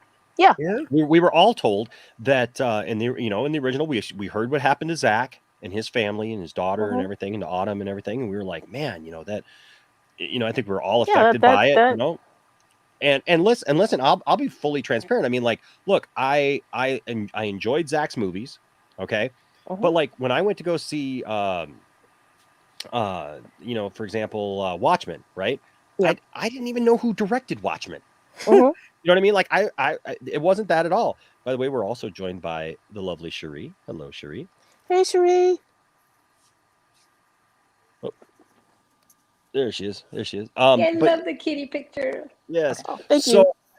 But no, I had to get that out first. Okay. But no, we all saw that, and listen, I loved it, but I didn't know Zach by name, and then I remember, like, the first time I ever really remember like noticing Zach was because I went to see Man of Steel, and I went because Walmart had this special thing that you could go a day early, and they had a special little intro with Henry Cavill and Zack Snyder.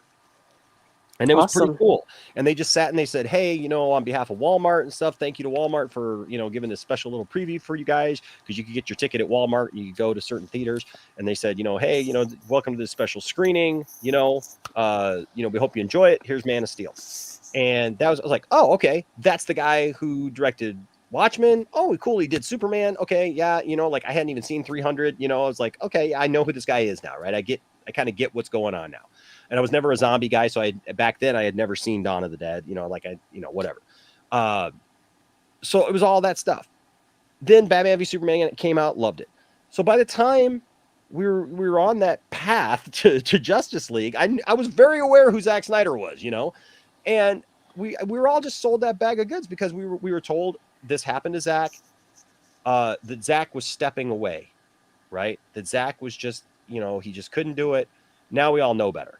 Right now, you see, all that stuff came out afterwards, and I know that there's a lot of people who are like, I knew the whole time. Well, you know what? No, you didn't. No, you didn't. Okay, no, you didn't.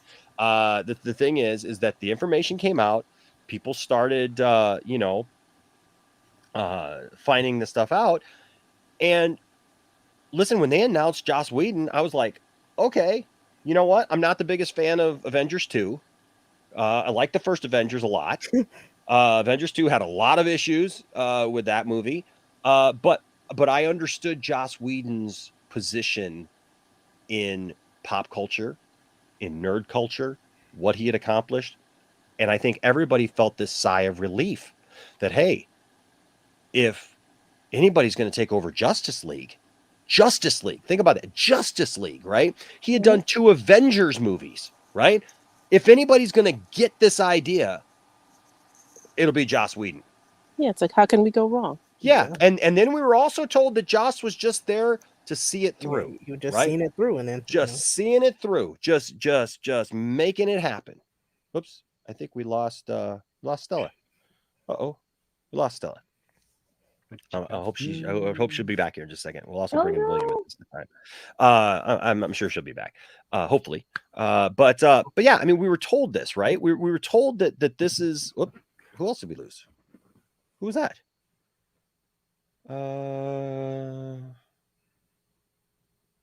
Which one was that? Hold on. Who did we have here? I think it was Jared. Yeah, it was Jared. Yeah, we lost Jared too. Oh, somebody must have. They must have had some dropouts. The King William himself. I'm sorry Yes. to get it out. Yeah, but so yeah, so we were told this. We were sold this bag of goods here, Stella. Okay, cool.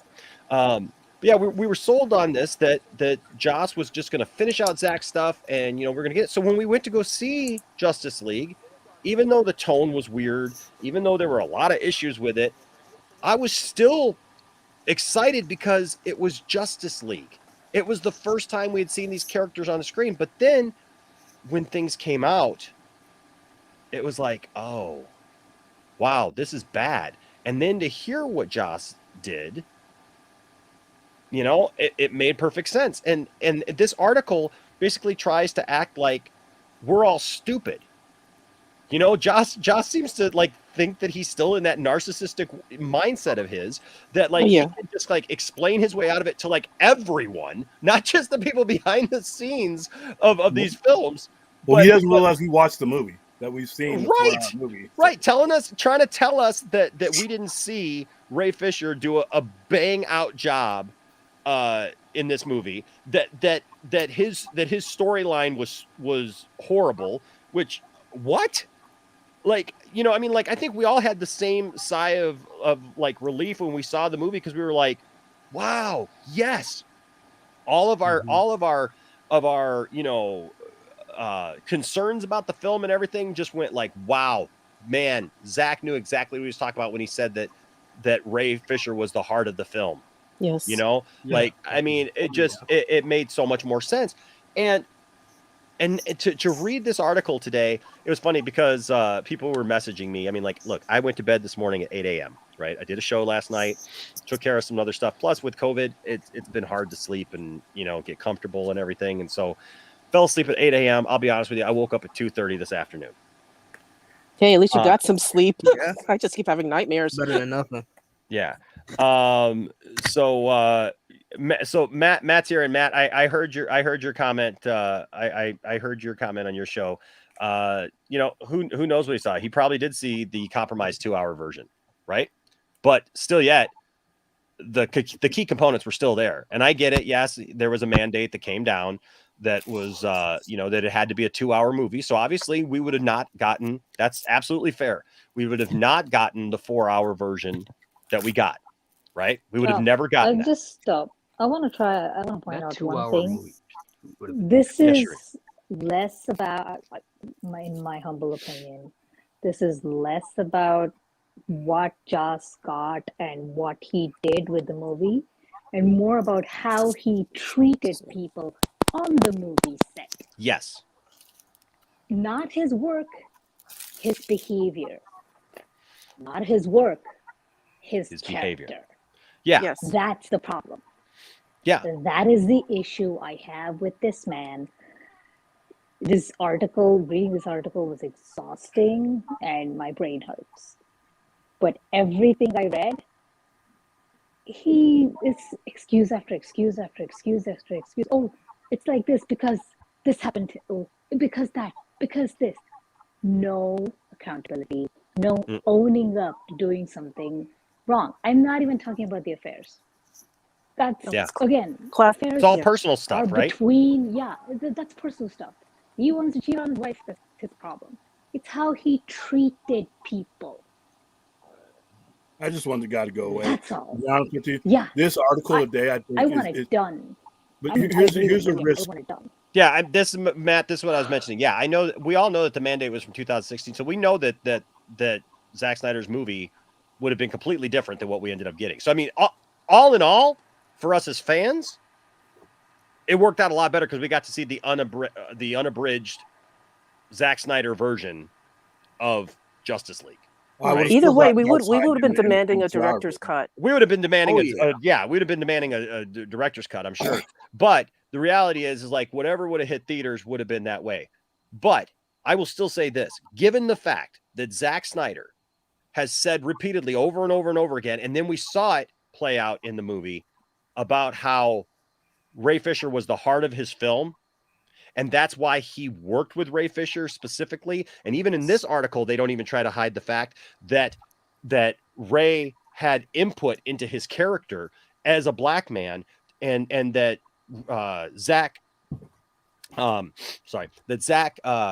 respected him that way to be able to get his opinion on how the character should be played as a black man, right? All those things, and being the heart of the film and all those things. I know there would have been 2 hours cut out of that film.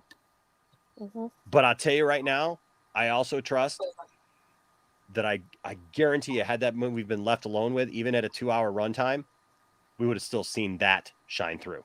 Dark Side would have been there, a whole bunch of stuff would have been there. Well, and the thing is also is that even if you cut out some of Ray Fisher's things, whatever, the acting that he did in the film is still good. It's not bad. Yes. It's not bad. I mean, it's still good. There's nothing about that, that changes his acting in there. Rational Skeptic here with a $2 super chat. Thank you, Rational Skeptic. Says, why didn't they just have Ben finish the reshoots? Good question. Maybe he was at, I don't know. Maybe it was just too much. I mean, Ben was working on other movies. I think there's something with his status as either an executive producer or already a pre-existing a position that he was already in the movie, and you can't. This came up before, and somebody actually explained. I forgot where I heard it from, but he was already in a certain status in the movie, and I think there's certain rules and regulations that prevent you from taking a position. I don't know if that's correct or not, but somebody did that question came up before because you have an Academy Award movie maker. Yeah, that's right there with the Academy Award winning screenwriter that he's worked with before. That to me that would have been automatic, but. My biggest fear is this, we were better off without this article coming out today. I agree. Hi, William, by the way. Hey, how you doing? Yeah. And I know people are going to want to talk about it in response, but the worst thing we could do, to be honest with you, is to give this any oxygen. And here's why. People who are never going to be in the shoes of the people that were marginalized during this guy's career are not going to care as much as time goes on. And as he represents himself as a victim. And remember how the Me Too movement started. Everybody believed everything that was going on until as it went on, though, as it became less of a headline, some of those people, not the Weinsteins. For every Weinstein, there was somebody there was a Senator Al Franken. And you run the risk when you give this guy in his situation oxygen as that flame can exist now.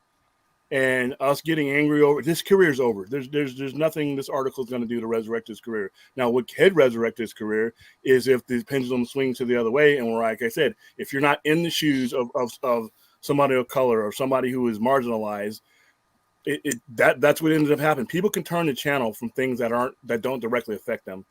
And guys like this get back in because now they're in the news again. And now they're getting their side of the story, even though it's a crap side of the story. People are still hearing it in the context of articles like this. So my advice would be just to smother it and I wouldn't have given Joss Whedon 10 seconds today. I wouldn't have given him anything. That the fact that was in the New Yorker or New York Times, whoever put that article in the New York Times needs to sit down with their editors and decide whether they need to carry on with the company. Because it should have come out like 2 days, not today. It shouldn't have come out at all because it's not. Exactly. It has no news value. It has no news value. Now it's just airtime for that creep. Yeah, it should have been in an editorial somewhere, but that's not news. What Joss Whedon did isn't news, and there's nothing new to add to it, and there's nothing new that getting anybody's blood pressure up about it. All it does is give him a forum and extend that forum. He's done. He can't do anything to anybody else. He's not. When's the last time he's been on a film or been hired to do anything? I think the point though, William, though, I mean, and I totally, I absolutely get what you're saying. Right. And I absolutely agree with it. I think what's good about this though, coming out today, I mean, not necessarily today, but coming out in general, is, and it's weird though, too. It is weird because Joss through everything has not said anything. You know, like all these accusations have flown around about him, all these different things have flown around, gone on, and he has not said a word. Then all of a sudden this comes out. What I think that this does good, though, is one, for these people who have suffered this and gone through this, this did give him some rope with which to Hang himself. Yeah, I kind of see it as the straw that broke the camel's back. Because nothing about this. I mean, nothing about his responses and everything, his gaslighting, his deflecting, his just flat out denials and trying to put it off on other people, and and all these things. I mean, all the way down the line. Yeah, I mean, there's the personal stuff that like Cherie said, I mean, that's neither here nor there. It speaks to his character. Big Right. time. I mean, the whole thing, the whole story speaks to who Joss Whedon is. And I think that that's really what this is more about, is the undoing of Joss Whedon. And that's why the article's titled that, the undoing of Joss Whedon, because there's been this idea. I've seen people defend the guy just because they like the guy. They liked what he did. They liked Buffy. They liked. Oh, they're still defending him. Yeah, I mean, I know. Just go to the comment section. I mean, liking what he produces is fine, but when you find out what type of person he is and what he's done to get there, and the feeble excuses he's giving for Justice League, that's what I was waiting for, to see what his response to this whole Justice League, drama. Oh, Ray Fisher's making all this up. Right. Gal Gadot's making this up. Jason Momoa is making all this up. Boom. Hi, I'm going to say things that's going to make me look real stupid, but because I'm a narcissist, I'm defending myself and playing myself as a victim. Yeah. And way going, Josh, but it's like that's exactly what he did. But see, the problem I have with it is there's a market out there for his victimhood. To a degree. I almost guarantee Joss wanted this article. Like he called. Oh yeah, he's doing this to save his career, no doubt about it. Because all this time, this is, oh God, what, 4 or 5 years after the fact now? Right. And because of what he did, all his work dried up. He lost Batgirl. He lost a lot of things. The Nevers on HBO Max, in my opinion, sucks. He's screwed. Okay? This is already imploded him. In doing this article, getting this out, he thinks he's trying to clear some pathway to get some work back. Because apparently his bank account must be hurting. He's running on fumes, and now he's trying to douse flames. Yeah. He's running out of that Avenger money. Yeah, this is called desperation. Welcome to the world of, I should do this because I need money. Because I love my lavish lifestyle that I didn't deserve, that I did on the backs of, hurting other people and really making them feel bad because my ego's so insecure and small. Yeah. So I just say let that fire die. No, I get it, man. It'll to a degree, die. but I also think it's important. I think it's important that something like this comes out because one, I think for the victims, for the people who had to go through this is vindication of some sort. Like sometimes it's just about closure, man. Sometimes it's not about, like I get what you're saying. Look, there's always going to be people who defend this guy no matter what, right? Yeah. Like I was just talking about that just a minute ago. Like even in the church, like I was talking about like that, that I've seen people abuse power, pastors and evangelists, preachers, teachers, whatever, televangelists, whatever. We've seen it all, where like they do the most insane things, the most abusive things, the most just disgusting, foul things. Abuse people, take advantage of people, use people for their money, for use their power for all this stuff. And there's people who still follow them, right? And there's still people, like I know people who will still call people, men of God. They're like, oh, they're out there doing the right thing, and it's like, and it's absolutely disgusting, But at the same time, it doesn't mean though that doesn't need to come out, because for the people that have been hurt. And I talk a lot to those people, right? Because I encounter a lot of people. We did our 2 cents on nonsense earlier, the show with me and Johnny's a minister as well. And somebody mentioned the fact that like they really appreciated us because like we're both Christians, we're both ministers, but like we represent like a normality, like, like real people in that position, instead of like what they've experienced. And I talk to people so many times who've been victimized or hurt or put down. Like when I was reading this article about how Joss was sitting there and just like degrading the woman who, didn't write the script the way that he wanted it written. Right. And like spent 90 minutes acting like he was giving a presentation with a fake clicker, even, like he was going through slides of her thing, and just degrading her in front of everybody. Look, they're saying, hey, I don't like this as your boss, right? They're saying, hey, no, this doesn't cut the mustard. Sometimes you have to have those conversations, man, women, whoever, right? Sometimes you got to sit somebody down and say, look, you are not doing the job. But to make a 90-minute fake presentation and try to make somebody cry and just try to destroy somebody, that speaks to that person's personality and what that person's really about. And I feel that something like this coming out, some of these people, man, they'll never come forward. They'll never have the courage to come forward. They have felt victimized. They have felt pushed aside. It's the whole thing with Ray Fisher to begin with. Why he's speaking up for people who, he's talked about it many times. They don't have social media followings. They don't have people who build them up and hold them up and that they can just run to. That, like, they're fearful for their job because they're fearful if they say anything, because they work in the industry, that they'll never work again because of things like Joss Whedon saying, what he said to even Gal Gadot, right? That you'll never work. I'll make your experience a bad one. Miserable. So I do think that it is kind of good for those people to get that kind of closure, if anything, or to get that vindication that, like, okay, somebody is listening, but I do understand your point though, as well, William. I mean, because but I think that's the point. Like we point these things out, and then we've waited a long time for some kind of answer about this, and now this is what we got.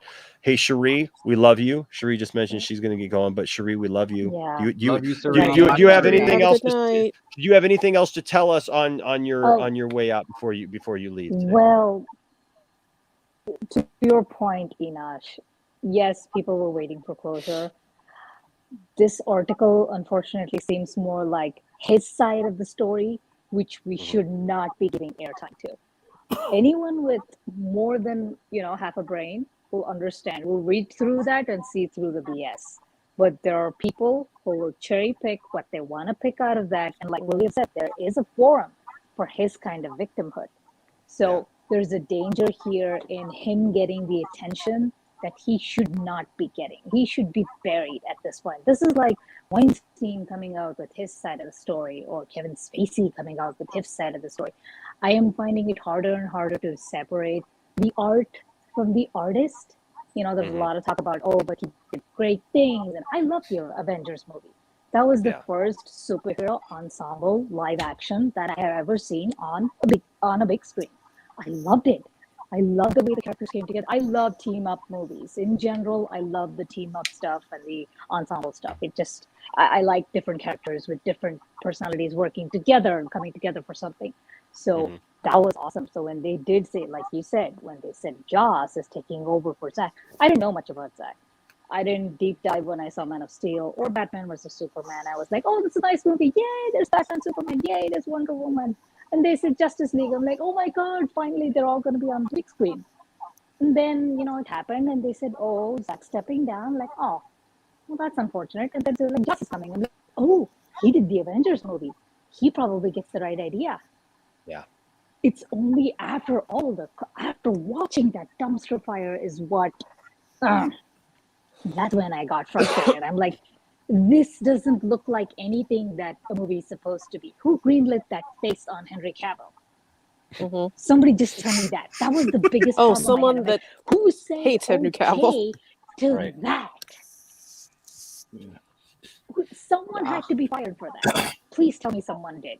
Okay, but Never mind. Well, the main All guy aside, is gone, and but he went then for other reasons. yeah. So, Oh Tishihara. no, are you sure they're William, the bad guy is Well, gone? no, there's still some people there, and this is why when this merger does happen, for the if for no other reason but to cleanse the company of this and create a new beginning, you know, because I sometimes feel even like if the Kevin Tsuhara guy, I feel like Tishihara, he was the scapegoat because he got caught no, with his he wasn't the scapegoat. He was Kevin Tishihara was the main force behind some of the pressure that went behind. He's the one who came down with these stupid ass mandates. He's the one who he was the CEO. All He right. was running the show, and it was the biggest mistake Warner Brothers ever made because it was either him or Robinov, and they chose Ishihara. Could you imagine? So, I would defer to you then because obviously you know more than me on this, but yeah. And then he gets ousted because he's trying to bang actresses and get them jobs that they don't. Yeah, see that's the thing. He got caught with his pants down. So literally. It is. Yeah. Yes. Exactly. Metaphorically, literally, yes, he did get caught with his pants down. So that is the no. But that makes him like, he was the reason for all our problems. But that wasn't the deal. There were a lot of people in there who enabled a lot of these things, who said okay to a lot of these things. There's no one man with that much. There's no one person with that much power. There are people around him enabling all that crap. No, it's a culture. Either way, it's a culture. It's a culture. Yeah. Yes, exactly. So he's still yes, he was responsible for the most part. So but I still look at him as that guy is the biggest target. Let's just get rid of him, and we can stay exactly where we are, how we are, and then everything will be fine. That will not work. This article, I'm really hoping, actually exposes him for the creep of the first order he is, and does not give that platform to him to play that card. So I don't know. I'm like I said, you see, I'm worked up, so I gotta go to bed now. Good night. Night, Siri. Good night. We love you, Shri. We love you, Stella, Shri. it was so awesome Everybody nice loves to see all Shri. you guys. Night, Shri. Yeah, I know. Well, thank you. I love you guys. Seriously, Love you too. I have found such a wonderful community here. I refuse to give up on any of you. I'm always here. No, we appreciate you so much, Shri. We Take love care. we love your personality. We love your input, and we're thankful Thank for you. you. So Thank you. I appreciate that. Bye. bye. Bye. I'm Bye, interested good to night. know what I'm interested to know is okay. So we've heard from like a lot of these different people, in his past. We don't hear a lot from the Marvel aspect of this, the Avengers. They're still aspect under of it. contract. Oh yeah. They're still under still contract, making and they want their and money. The mouse won't let them. I mean, what is being covered up there? You know what I mean? Like what is there? Because I mean, if all this stuff has happened other places, I mean, what happened there? I would bargain that a lot when you have a better management structure and you have better discipline, not all this stuff may have happened there. Better run companies do better things. There may have been attempts, but when you have a bad management structure, things, and no matter what it is, business, film, anything, if you have a bad management structure and your primary example is a guy that eventually got ousted for what he got ousted for, then the culture is there. But if you go over to a well-run oiled machine and where things aren't tolerated like that, I mean, you can put a lot of stuff on Disney and the way they treat people when it comes to Scarlett Johansson and things like that. But this kind of thing, it doesn't happen because they cannot afford it to happen. The last thing you can afford to have happen for the mouse is a sex scandal or things like that, or for the implication of one to even be there. All right, they guard their image very carefully. So that is just how they ran. So I wouldn't be surprised if these things did not happen over there in that magnitude. And he just came over here and then the environment was loose. It was like Woodstock. And then he basically flourished. The wrong parts of him flourished in the WB environment, which is why everybody has to go. There is talk. There is some talk. There has been some talk of like him and Feige going at it a bit over Thor. Well, that happens with studio heads and producers every day. And there's other stuff about him and Scarlett Johansson. Oh, that doesn't surprise me. That is floating around there for a while. Think about it with Scarlett Johansson. From a mile away. You would have heard about it. She would have blown his ass up. I don't know about that though. She doesn't seem Maybe to when she have was younger. kind of fear, And at that point in her career, Scarlett Johansson she wasn't Gal Gadot. When you're talking about where both of those women were in their career, she had a lot more leverage, and she had a lot more experience in the business. If he would have came after her, she's too well connected. She's connected. No. I'm not talking. The stuff that I've heard has not been that like necessarily mistreatment, but like relational. Oh yeah. Well, the Avengers cast is also an established cast. Yeah. Zack Snyder went with newbies. That's true. I mean, very true. This is Ezra, Ray, Gal, all on the newer beginning cusps. About even Harry said he was going to leave acting until Zack put him back on the map. But everyone in Avengers, they were established stars, hence established protocols, treatments within their own contracts. Those lovely little writers in their contracts, which Gal, Ray, Ezra were not privy to. Because they were just starting out. So Joss kind of knew he could, knock him around the way he wanted to. He thought he could. And whatever executive talked him up, Joss decided to treat everyone badly and be his worst self because he thought, oh, good, I can do this here at Marvel, with Disney. Now I could do this at WB, and what helped with that? Him. You know what helped with that is because WB at the time had the fan frame of mind to where we're going to bring this guy over and automatically to be like Marvel. He's Marvel, and we're going to let him do. We're not going to touch him. And he figured that out. He figured that they weren't going to touch him because they were so desperate for the Marvel view that he could do whatever he want. But, I totally agree with you on that. Yeah. I think it's there's just certain people just wouldn't have that happen. And you don't have big names. He couldn't push around Henry. He couldn't push around Ben for sure. Yeah. But when Ben, when they said that Ben wasn't going to do his Batman movies, that's when I knew, oh God, something went massively wrong. And that was to me the big signal. How can you lose Ben? How his home office looks like the Batcave. What's going on here? And that sucks. That sucks. Oh, go ahead.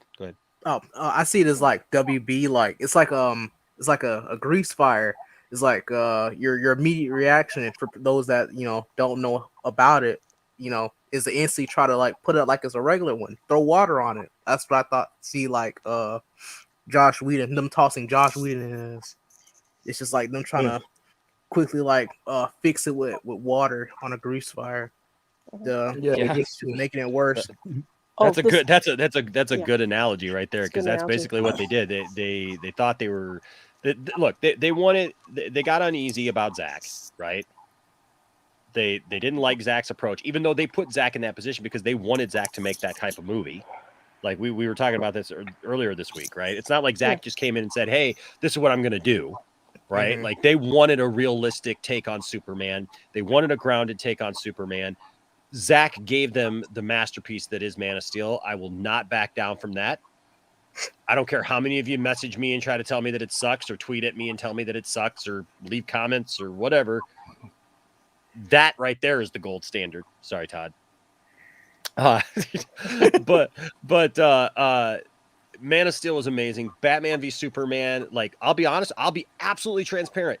Looking like when the information first started coming out, I was like, ooh, wait a second. Batman and Superman together this quick, like not a sequel right away. Like, you're introducing Batman. Okay, where are we going with this? And then I'll be honest with you, Jesse Eisenberg being attached to it, I was like, oh, I don't know if he'd make a good Lex Luthor. There's all these questions in my mind. And then there was like Ben Affleck as Batman. Look, there were people who questioned Ben Affleck, right? Because of just who he was. But the truth was once we saw the film, those of us who went in and just was like, okay, I'm not going to be stupid about this. I'm not just going to, have my own opinion and not be able to be wrong. When we went and we saw the movie, we were like, wow, that was awesome. Like, yeah, and the thing is though, is Warner Brothers got cold feet, and then they wanted Zack gone, because it was easier for them to do that. You know, it's like relationships, man. There's some people who want to work on stuff. They want to acknowledge their part in something, and then there's people who just feel like, oh, if I just push somebody to the side, right, then I don't have to take responsibility for anything. We just go our separate ways.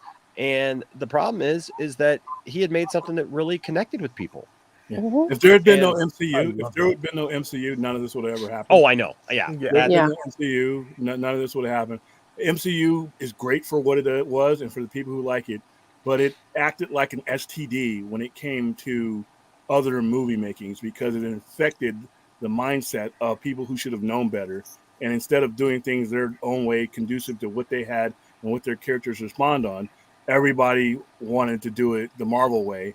And the reason why it doesn't work outside of Marvel is because that's their characters. Marvel did what they needed to do to flesh out their vision. Everybody else needed to do the same thing.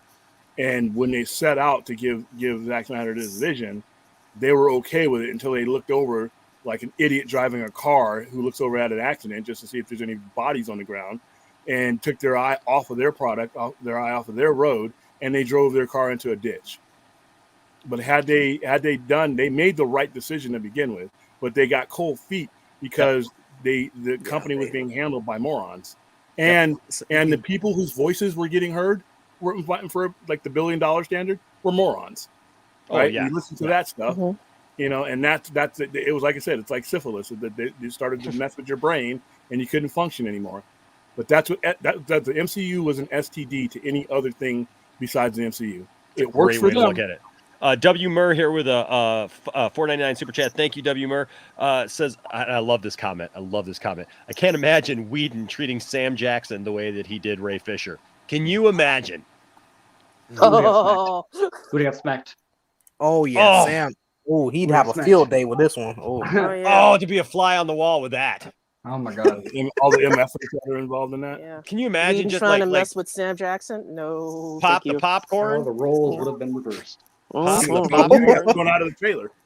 Sam would have went with it, and I don't think he would Laughed. stopped. Probably laughed. At it. Look at this bump. I mean, Mhm. Exactly. Right? Conversation. Yeah. Somebody get this me out of my trailer. Yeah. Right. Like, who does this guy think he is? Who? And the people, his assistants and his hair, That's 'cause he's and his directing. makeup people would have all been in there laughing as he gets thrown out of the trailer. Yep. The director of the movie thrown out of the trailer. Get out. So yeah, it wouldn't have been a problem. That's the thing. It's statue.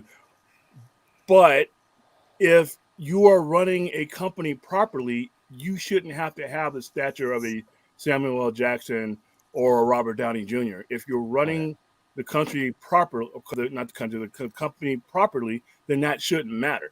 But that's why I say this isn't just a Joss Whedon thing. Joss Whedon wouldn't be there if Kevin Tishihara wasn't running Warner Brothers. That just doesn't happen. If Robinoff is in his place, if they had made the right decision, then we're not even sitting here in this fashion that we are now. It's one poor decision that led to a whole bunch of poor decisions and a whole bunch of people being hired and put in positions that they just weren't good at. They just weren't, they just didn't belong in. And if you're not good at your job, that's the first step to bad culture. People who aren't good at their job. Because people who are really good at their job, they also care about their image and how their job looks, the perception of their job. When you're an ace, you want to look like an ace, and you want everybody to know you're an ace. When you're a fuck up, you can't hide that. It's really hard to hide. Yeah, because it's a multiple level failure. Yeah, it's like an amoeba. One fuck up leads to another. And who do you bring into your circle? If you're an F up, who do you bring into your circles? More of the same. But when you're an ace, when you're the alpha, you bring in people like you. You bring in people who think like you. People. When Kevin Tishihara brought in people who thought and operated like he did, and now we know how he operated. It really explains everything. That's why it's going to be a lot better when we just literally hit the reset button from top to bottom, and everybody in Hollywood understands that you can't attach this stuff to us.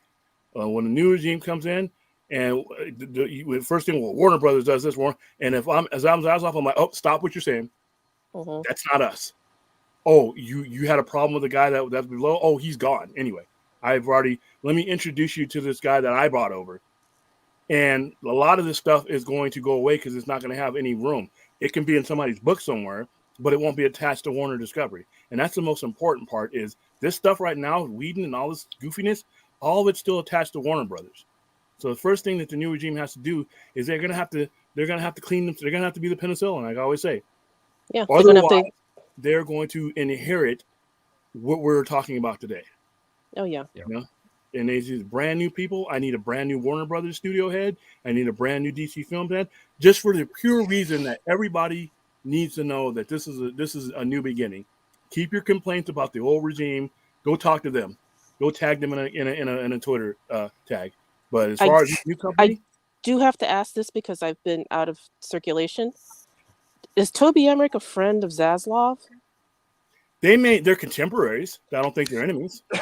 Yeah, because that's when I heard that I was a little concerned, and I'm like, oh, I was hoping Toby. Well, Zaslav's also a friend of Keelar, and Keelar's going to be out of a job. Hey, listen, friendships, business is business.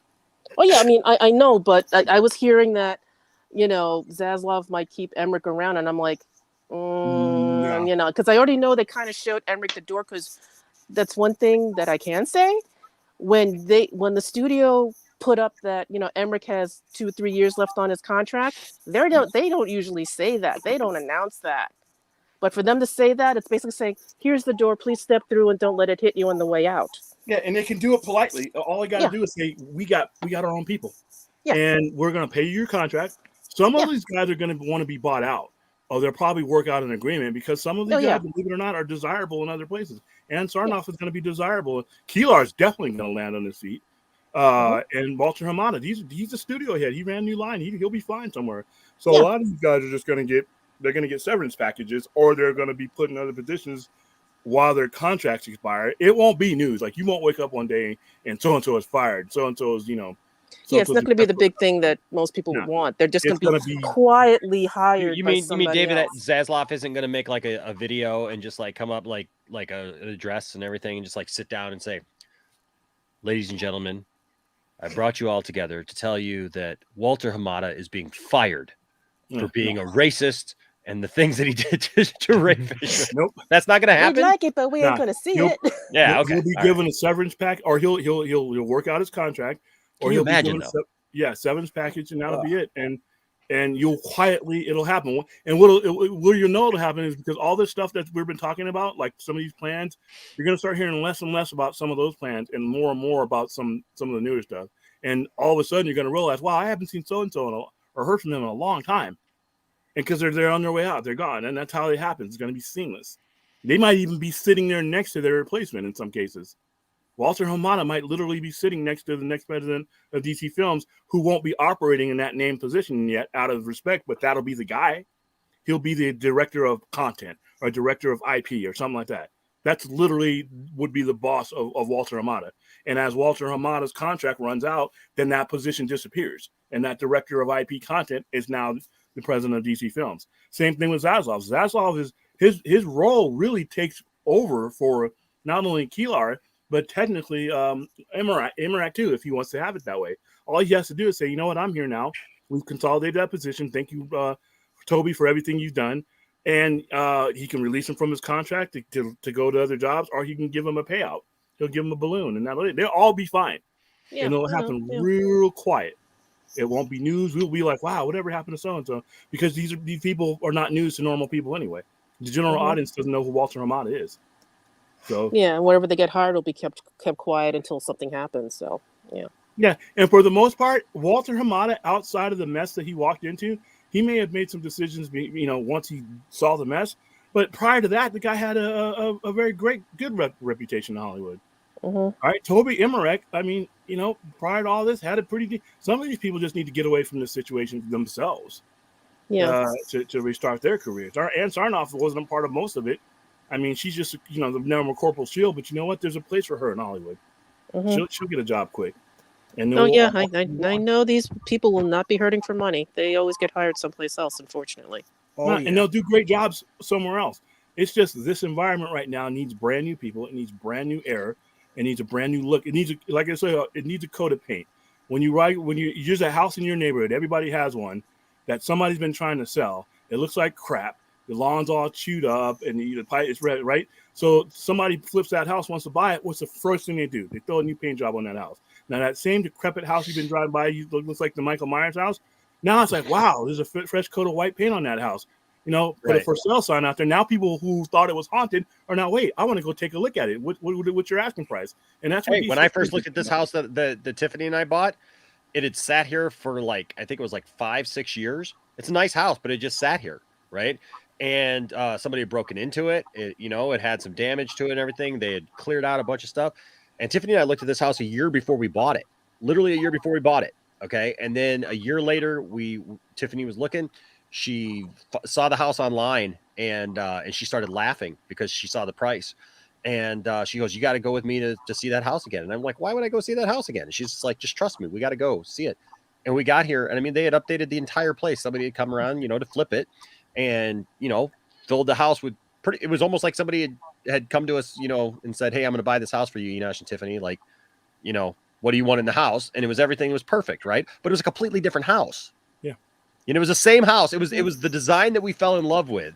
The structure was there, like you were talking about, William. The structure is there, but it needs that. It needs something fresh. It needs, and the problem is, this is a great analogy, actually, because when we were here, like somebody had stolen the water heater out of the house.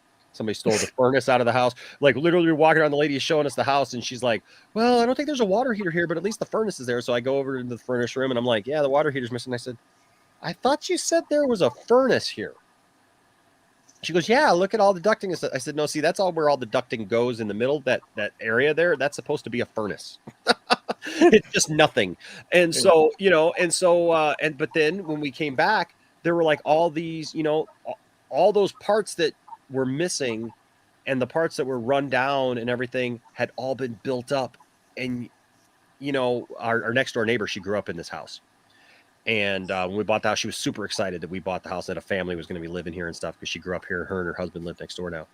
And she came over, she goes, I haven't seen the house since they renovated. Can I see it? And she was just so happy and just overjoyed and just talking about, how happy she was. And that's the thing, is like, I think for a lot of people, like they just won't realize like maybe how bad things are until they see how good things could be. Rational Skeptic here with a $5 super chat. Thank you, Rational. Says, if Hamada knows he's gone, why does he have all these future films planned, like a new Justice League, DCEU? Why plan something if you don't, or I'm guessing if you're not sticking around? Well, I'll tell you one reason why, Rational Skeptic, because I've been a part, and anybody who's been a part of turnover and change, stuff like that, even if they know they're gone, they're going to do everything they can to set a foundation, to set what they're doing, and it's most of the time whatever power they have and they're allowed to do, given the fact that the merger is not done yet, there's nothing legally that can be done to maybe keep people from making decisions within their job titles and roles right now. And so they're going to do everything that they can to leave their legacy and to do whatever they can to make it look like they were the ones who had some kind of positive outlook on something if something goes well. But applying for another job. Do that all the time. They're applying for their next job. Even if he knows he's going, he could know the exact date he's going. He's still going to build his resume up to the point where his contract expires, because when he gets to his new job, and if he's thinking that these things are going to do well, and so let's say for argument's sake these things are doing well, and he's on his way, are doing moderately well, and he can sit down at his new job application basically and say, hey, look what's going on here. I had a part, and plus he's building up executive producer credits. No matter how these things go, he continues to build up executive producer credits. And then when you're a producer like Walter Amada, that's part of the game. But he's not going to stop. But I still think that there is, I still think that there is a semblance of they're not touching certain characters no matter what they do. Like, we're not getting Superman simply because someone's told them don't touch Superman in that matter. Cameos, great. But as far as major things with Wonder Woman, that being pushed out, major things with with Batman. You know, we have the Batman, but we don't have the Batman. And notice we're doing peripheral things, and we're doing cameos and people, you know, people who are not the main parts. I think a lot of those decisions are being made till after the merger anyway. Otherwise, why we would have heard of a new Superman, not a Supergirl. We would have heard of a Batman in our DC, you know, extended universe, and not some other Batman. I think these are happening because somebody has set a mandate that says hold off on the Trinity, you know, until this is over with, until this is solidified. Is she asking this to me or you or Stella?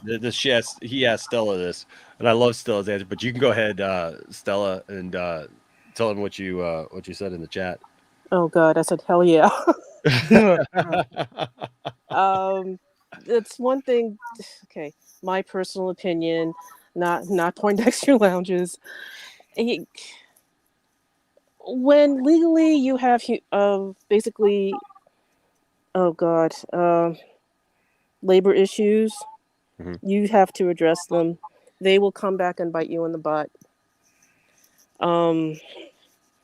If WB doesn't clean up this mess from Whedon, Jeff Johns, and this particularly bad treatment of actors that are not established, that's a problem. The good thing about it, even though it's a horrific situation, it's showing the rot within the company that needed to be dealt with.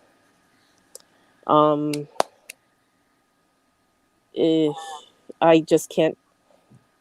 Sorry for going a little speechless. It's just because it shouldn't happen. If you're a professional, legal, big company, Warner Brothers, their history, how did they let this happen? One bad hire. One bad hire. And again, it's a multiple chain reaction of failures. So, you know, I agree with William, but it's just little things here and there that people do let go of a lot of things in the industry. And this was just a catastrophic failure of bad labor relations, human resources, and it has to be taken care of. They cannot not look at this, especially with COVID, especially with Black Lives Matter. You cannot have this happen with the misogyny, the Me Too movement. It's just, it has to be dealt with. And unfortunately, no one knows the best, easiest way out of this. We're going to have to muddle our way through it. No, it's really easy. It has to be taken care of. It's really easy. It's called that meeting on March whatever, and a lot of these guys are going to be handed. Some of them, the lower level guys, are going to be handed because some of those guys will be fired. Some because their jobs are going to disappear on day one. The higher ups are just going to get moved around and gone. And another thing that it does is it makes a company unattractive when you have this thing going on. Because prior to 2013, Warner Brothers was a place that everybody wanted to be. Every visionary wanted to come through Warner Brothers, one long-term and short-term. Yeah, and Warner Brothers used to be my favorite studio. For the directors and the producers, in order for them to become attractive to that competitive, because prior to 2013, we didn't have Netflix on the rise with movies. We didn't have Amazon on the rise with movies. All these streaming services now are creating their own movies, and you're competing for directors and producers in that pool. So they have to move these people out in order to make themselves attractive in that competitive market. So this is probably the easy part about it is understanding how mergers work. That's the easy part. And if you understand how mergers work, you know what's going to happen to these people. You know, not everyone's going to come out unscathed. You know, people with virtually the same position in both companies, one's going to go. You know. My thing is like Warner Bros. Is like, it's like having a ship, but it has a hole in it. Instead of like fixing it right then and there, they decided to move to another ship. But then when that ship is there, it has a crack in it. They move to another ship, and only until like they move to like 5th, 6th, 7th ship, and then they say, okay, maybe we can improve upon it. Now they're like trying to do their best to fix the damage. It's like, you know, I think it's they have a lot of issue with like managing with their issues and fixing their problems. Well, when It's we like having got- that hole, and it's like running to the other side of the ship and thinking that's somehow going to balance it out. And like, Yeah. you gotta maybe, believe maybe, there's a hole. maybe the water won't go in as fast now if we're over here on this side of the ship, you know. And You actually have to believe there's a hole in the ship first. You have to believe it's well, actually yeah, there in order to do right, it. exactly. So- Here's Anthony Grigsby with a $20 Australian super chat. Thank you, sir. Says, how realistic do you think it is that the merger result will have Zaslav reach out to Snyder and to Nolan to mend the studio director relationship? Also, the chance that Zach will get the option to continue where he left off. Can I answer that real quick? Yeah. Or you want to go? That's the one. Does anybody else have an opinion before the great one speaks? No, I We let William I speak just- first. Yes, Okay. let the great being speak. Let Yes. him I I'm let not the good. king speak. Well, I want to make sure everybody because we do have a panel of 6 people, so I want to make sure because listen, I can listen to William talk all night long. I can talk all night long myself, but when William starts talking, he makes a lot of sense. So I just kind of Yeah, I do too. So I'm I don't want pretty everybody sure just he's gonna zone say what out, I'm gonna say. because I know William's got an answer. All right, I know William's 100% got on this. 100% on this. And here's why. And you can see already, none of these guys who left have signed exclusive deals with anybody. People say, well, Zack Snyder's in Netflix. He's happy there. Zack Snyder's not exclusive to Netflix. They have a first look deal. Now, think about what a first look deal is. There would never be a first look deal with DC content because they don't have the license for it. So there would be no such thing as a first look at a DC IP. So even though he has that deal with Netflix, since those projects are exclusive to DC, he would be able to come back over there. Nolan is doing a film with Universal. He's not signed an exclusive. These guys are all buying their time. All these actors and actresses that didn't want to deal, even to the extent of Ben Affleck. Yeah, Ben Affleck could be on Poindexter Lounge telling me he's done with Batman, and I would wink at him. I'd say, "I'll see you next time you put on the suit." All these guys that made their home at Warner Brothers are all biding their time. None of these guys are involved in projects that are gonna make it so that they can't do anything else if the dime drops. And as far as Nolan, Nolan's biggest problem is with the current management. And Zack Snyder, yeah, because if once you reviewing the company and you look at Justice League's numbers, Zack Snyder's Justice League numbers, and you look at the associated content, so like I always say this, Enosh watched 4 hours of Zack Snyder's Justice League. That's not as important to me as it is the first day. The second most important thing is, what did Enosh watch after that? How long did Enosh stay on HBO Max? How many times did Enosh come back to HBO Max? How many associated IPs, Aquaman, Wonder Woman, Batman, did he watch that he wasn't watching before he watched Zack Snyder's Justice League? When I put that chart up, that speaks for itself. And if I'm a streaming service that's just about to go global with this merger, I need content. I need content from everywhere. I need content from the top level. I need content for every red notice that Netflix has. There's some unknown great movie that you'll never see because they never have to advertise it, because once you're in Netflix's house, you stay there.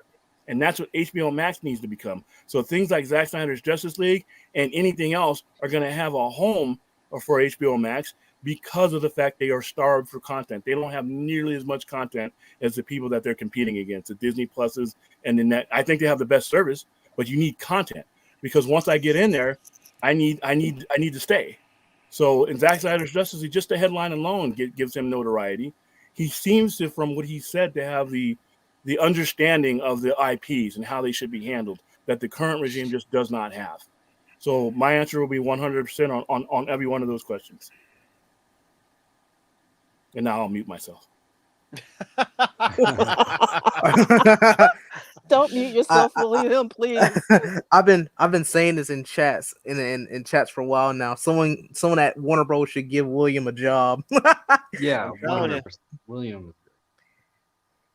Yeah.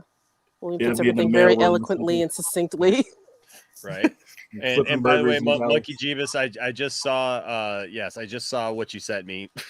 Funny, yes. Do I want to put that online? I don't think so. Probably not. I'll just say this: it may involve Walter Hamada and a certain guy that signed a signature book for Indiana Jones, or a certain just facial hair, certain style of facial hair. He just said, "Don't do it." LOL. He just messaged me, "Don't do it." Yeah, no, I'm good, but yes, that it is. I get it. I do get it. But yeah, look, I look at it this way. Whatever happens with the merger, everybody is so opinionated about this, and I don't think I'll ever understand why there are some people who are just so hell bent that like they're mad that anybody would even hope or want the Snyderverse to continue. Like what does it matter, right? Look, we all know that there's people on all sides of fandoms that act poorly. There are directors that act poorly. There are executives that act poorly. Like Stella was talking about when she first came in. Just different people all the way up. It's not like Joss Whedon is the only bad guy out there, right? There are these types of things going on all the time, which is another reason why I said not too long ago, like, if you're waiting for a studio or a director or something that you just have complete faith in that will never let you down and has never done anything, bad in their life, stop going to movies. Because you're never going to find that studio. There's stuff going on in all these studios. There's stuff going on with all these, behind the scenes stuff, whatever, and it's not until it comes out that we know it. Right. I mean, like, look at some of the people that have done things that like we've been absolutely shocked. Look at what's his name? Bill Cosby. America's dad for how long? Right. Oh yeah. I mean, America's Can't dad. look at Jello pudding and get the same ever again. Right. I mean, like, and look, and there are things I even shared. William and I were talking about this last night. We were talking about, like, for any of you my age or around my age who watched like the first couple seasons of The Real World. Yeah. Right. We were talking about they got the Real World LA reunion going on right now on Paramount. And they spent the first 2.5 episodes talking about the infamous moment on that show, because David, the guy on the show, he got kicked off the show. He was the first person to ever get kicked off a reality show. And it was a crazy moment. The girls ran into a room. There was a guy in his underwear. They were trying to like see him in his underwear, and then it turned tables on the girl. And then they were trying to grab a blanket away, and everybody's laughing and going crazy and stuff. And it was whatever. And then all of a sudden, one dude ends up getting kicked out of the the place, and people were throwing the R word around, about different things. And and he talked about it, that like it really messed him up and it really ruined him for a long time. And they had I thought it was cool because they actually had a really good discussion about it, like about like how the girls felt at the time, how the guys felt, how everybody in the house felt, how people around. My favorite part of that was when they were like, well, what about all those producers that were sitting around like just watching stuff happen and everything, and while they show a scene of the camera guys and the producers in the room with them right then, which was awesome. But look, man, stuff happens, man. Yeah, I mean, Bill Cosby, for God's sake, man. Like you said, can't look at Jello pudding again the same way. I've been seeing all like these old Coke commercials that I totally forgotten about with Bill Cosby, right? Where he was like, Coca-Cola, man, Jello pudding pops, for God's sake, you can still sell NyQuil. You can do that, folks, man. Yeah, come on. God dang it. But but also like watching Fat Albert and the Cosby Kids. It's strange. You know what I mean? I grew up with Fat that. Albert was one of my favorite Saturday morning cartoons. Right. Right. And junkyard. Right. And so the thing is the lens of history changes for us sometimes with information that comes out. I mean, look at all the people that were, friendly with Harvey Weinstein. I mean, there's all kinds of people who have pictures with him, with their arm around him, and like respected him and everything, and and then things came out about him. There's these crazy things that happen, and I feel like you just have to. It's a hard thing. I know it's a hard thing, but I think we also have to be honest, right? That when we see things like this, man, we have to put aside our likes, and like, oh, I really like this show, or I like this, or I like that, and go, look, I need to be honest about this. This is not right. And look at things through the lens of truth. Yes. I'll never see Kevin Spacey in a movie again. But, hey. I don't think anybody wants to see Kevin Spacey in a movie again. Prior to knowing what he had done, Kevin Spacey was one of the best actors on the globe, but now knowing what he has done, you could never look at him again. I could never feel comfortable going to a movie that he's in. I just, me personally, just knowing all that, you know, so just a guy like that, you know, 2-time Academy Award winner, just took himself off the board. Just gone, it disappeared, and he did it to himself. Harvey Weinstein. I mean, there was a point in time where a movie didn't get made unless Weinstein's W was on there, you know. And now it's different, but that purge had to happen, though. You know that Weinstein. I know people that he hit on, and again, some fell under his spell, some didn't. Yeah. So that's why I'm just like, careers are ruined. He put people. He made people disappear himself. I mean, he was I know. That's how kind of power he had, and it's like, wow, you know. And TCR and Kevin TCR was the same way. He wasn't to the degree, but he was using his power to promote these relationships, these inappropriate relationships in the company. And not only did he get fired, that jackass got a going away party. I'm like, what? So that's how I know when it's time for the current regime to go. They're going to be handled okay. They'll be given pictures and framed, and probably, you know, all kinds of, like, you know, little things on their way out the office, and, you know, no, just the lovely severance packages that would last us 2 or 3 lifetimes. That's the thing that always amazed me. Bob Nardelli was the CEO of Home Depot.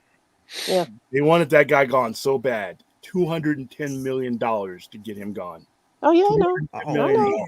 Just to kick him they out. Ain't hurting. Get him to go. His regular pay was like almost 30-some odd million a year to begin with, but he $210 million to negotiate him out.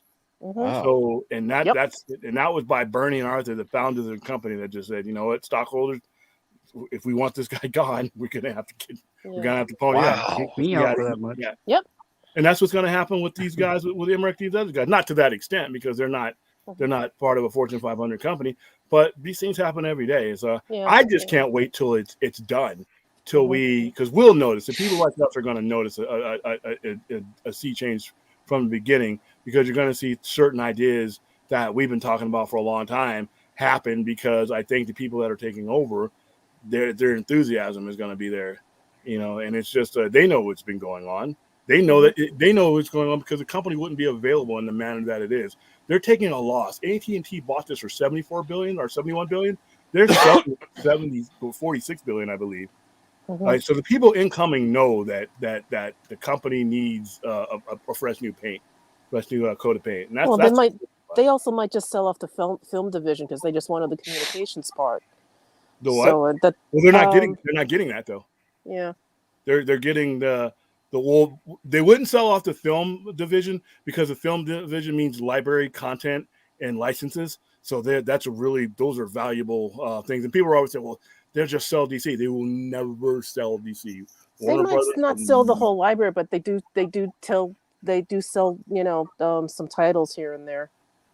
No, they do. They'll redistribute, but they'll always be the people like kind of like what Sony does with Columbia. Sony pawns a lot of the stuff off through Columbia and things like that, and there will always be, but it'll still be a WB thing. Like when they sell off CW, it's still going to be Warner Brothers properties showing on that channel, because part of that buyout, part of that sale will probably there'll still be a distribution deal. Yeah, exactly. And if there's any new content that we get first look to produce it. So even though you're spinning off something, they're smart. They got these things locked in. I just can't wait for the announcement of the new DC president, because I think morale-wise, for all of us, we just want to know that the ideas are coming from a guy that's going to be in this position for. I want a lifer. I want a guy who's going to be, you know, who's looking to be with the company 5, 10, 15, 20 years, and he's looking to put down roots, and he's looking to, you know, do it that way. I don't want to hear from an outgoing guy, because he's outgoing. You know, I don't want to hear your ideas. I don't care about, you know, what I'm saddened that these guys are doing as much as they are now on their way out the door, because whether we like it or not, if it's not what the incoming regime wants, they have to now spend time, money, capital, and resources to dig out of that in order to get their ship to go down whatever path that they want to go down to. And that could take up to 3 years, which is not cool. Yeah, that's the bad part. I don't know about you guys, but who wants to see a show here on the Poindexter Lounge with Stella and William? discussing yeah. discussing the in and outs Oh dear of God. of the business, man. I would turn the reins over to you guys and just sit back and watch that show every week. I'd rather listen to William. I know, but you guys, you know what? No, because Stella, you've been on before. We've talked to you a bit, and it's been a while. I'm so glad you're back. I'm so glad you're here tonight. I miss you guys. My internet's crappy, and I'm still depressed, so that's why I haven't been on. Oh, well, we love you so much, and that's why I reached out to you not too long ago too, because I was like, hey, I haven't seen Stella around, and like, I miss Stella. And I hope everything's going better for you. I'll DM you. Yeah, I know, but you said that. I just wanted to say that. But I love the fact that you guys are like discussing those things and kind of talking about, because it's absolutely it's good to hear from people like who have that firsthand knowledge of working in the industry and working in different aspects of the industry, right? So like you working in legal, having seen that, obviously you can't tell us everything, whatever that and heard whatever, but you can give us an idea of how things work and how things are, and and the general people who are watching, and what's good about that, and like William, like I say all the time, there's people all the time who try to argue with William, like William just is just some guy, but William, he works with these companies, like he's sets up these events and he does these things, and so he knows what's going on with some of this stuff. And I think it's important for people to hear that it's not just some pundit, it's not just some person, theorizing, who doesn't know anything about it, it's people who have, that knowledge. Now, here's a question that I have for everybody, right? Because Ray Fisher tweeted about this, right? He did tweet about this, but he had this. He said, "Looks like Joss Whedon got to direct an Endgame after all." Rather than address all these lies and buffoonery today, That I will was be beautiful. celebrating the legacy of Reverend Dr. Martin Luther King Jr. Love that. Then he says, tomorrow the work continues. I don't know if he meant that in a general sense or if he's I gonna don't drop know. out. Yeah, I think he just means in general. Do you Yeah, I think think in that's just in general. a general sense? Because I know that he's got a lot more.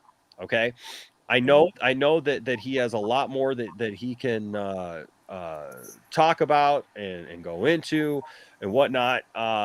My question, twofold, because I think it's obviously speculation for us to wonder, like, does he say something, right? Does he answer this? My question is, does anybody want him to? No. No. I Or think does this right speak now, for itself? Is this enough of a just like nail in the coffin of this career and this this nonsense that's been spewed out that he just really doesn't even have to respond? I think the movie itself speaks for itself. The fact that Joss Whedon can't get a job for the last 3 years, 4 years, and nobody will touch him, and that he's so desperate that he had to put out the work. The work is done. Whatever he's looking for, as far as like an apology and all that, and I hope he gets it. I think that the sun is setting on that. I don't think he's going to ever get one. I said that a year ago, that I don't think he's going to get what he wants from them. Well, I don't think he thinks he's going to. I don't think he thinks he's going to get it either. But I don't know. Well, so if the end game is to pretty much make it so that Whedon can't do this to anybody again, it's going to be really hard for Whedon to do this from anybody without a job. If you don't have a job and don't have a position, you have stature, you can't do the things that he was doing. Now, as far as Jeff Johns' issue with them and all that, you know what? Jeff Johns took a big hit. I mean, and if he thinks he needs to take another one, maybe so. But I would, with a new regime coming in, it's like kicking people hanging on the Titanic as they're falling into the ice. It's like, you guys are gone anyway. It's like, there's nothing I can really do for you. There's nothing I can really do to you. But the main guy, if it's Whedon, it's the main guy. And he's never, I don't think he's ever going to work again. Not in any meaningful capacity. And the beauty of it is he did it to himself. Yeah, he buried himself. He buried himself. The operation let him speak. Awesome. Yeah. He really hung himself today. He shot himself in the foot. Oh, big time. Well, if he had a lawyer or a PR representative, I have to believe his lawyer would say, why even do this?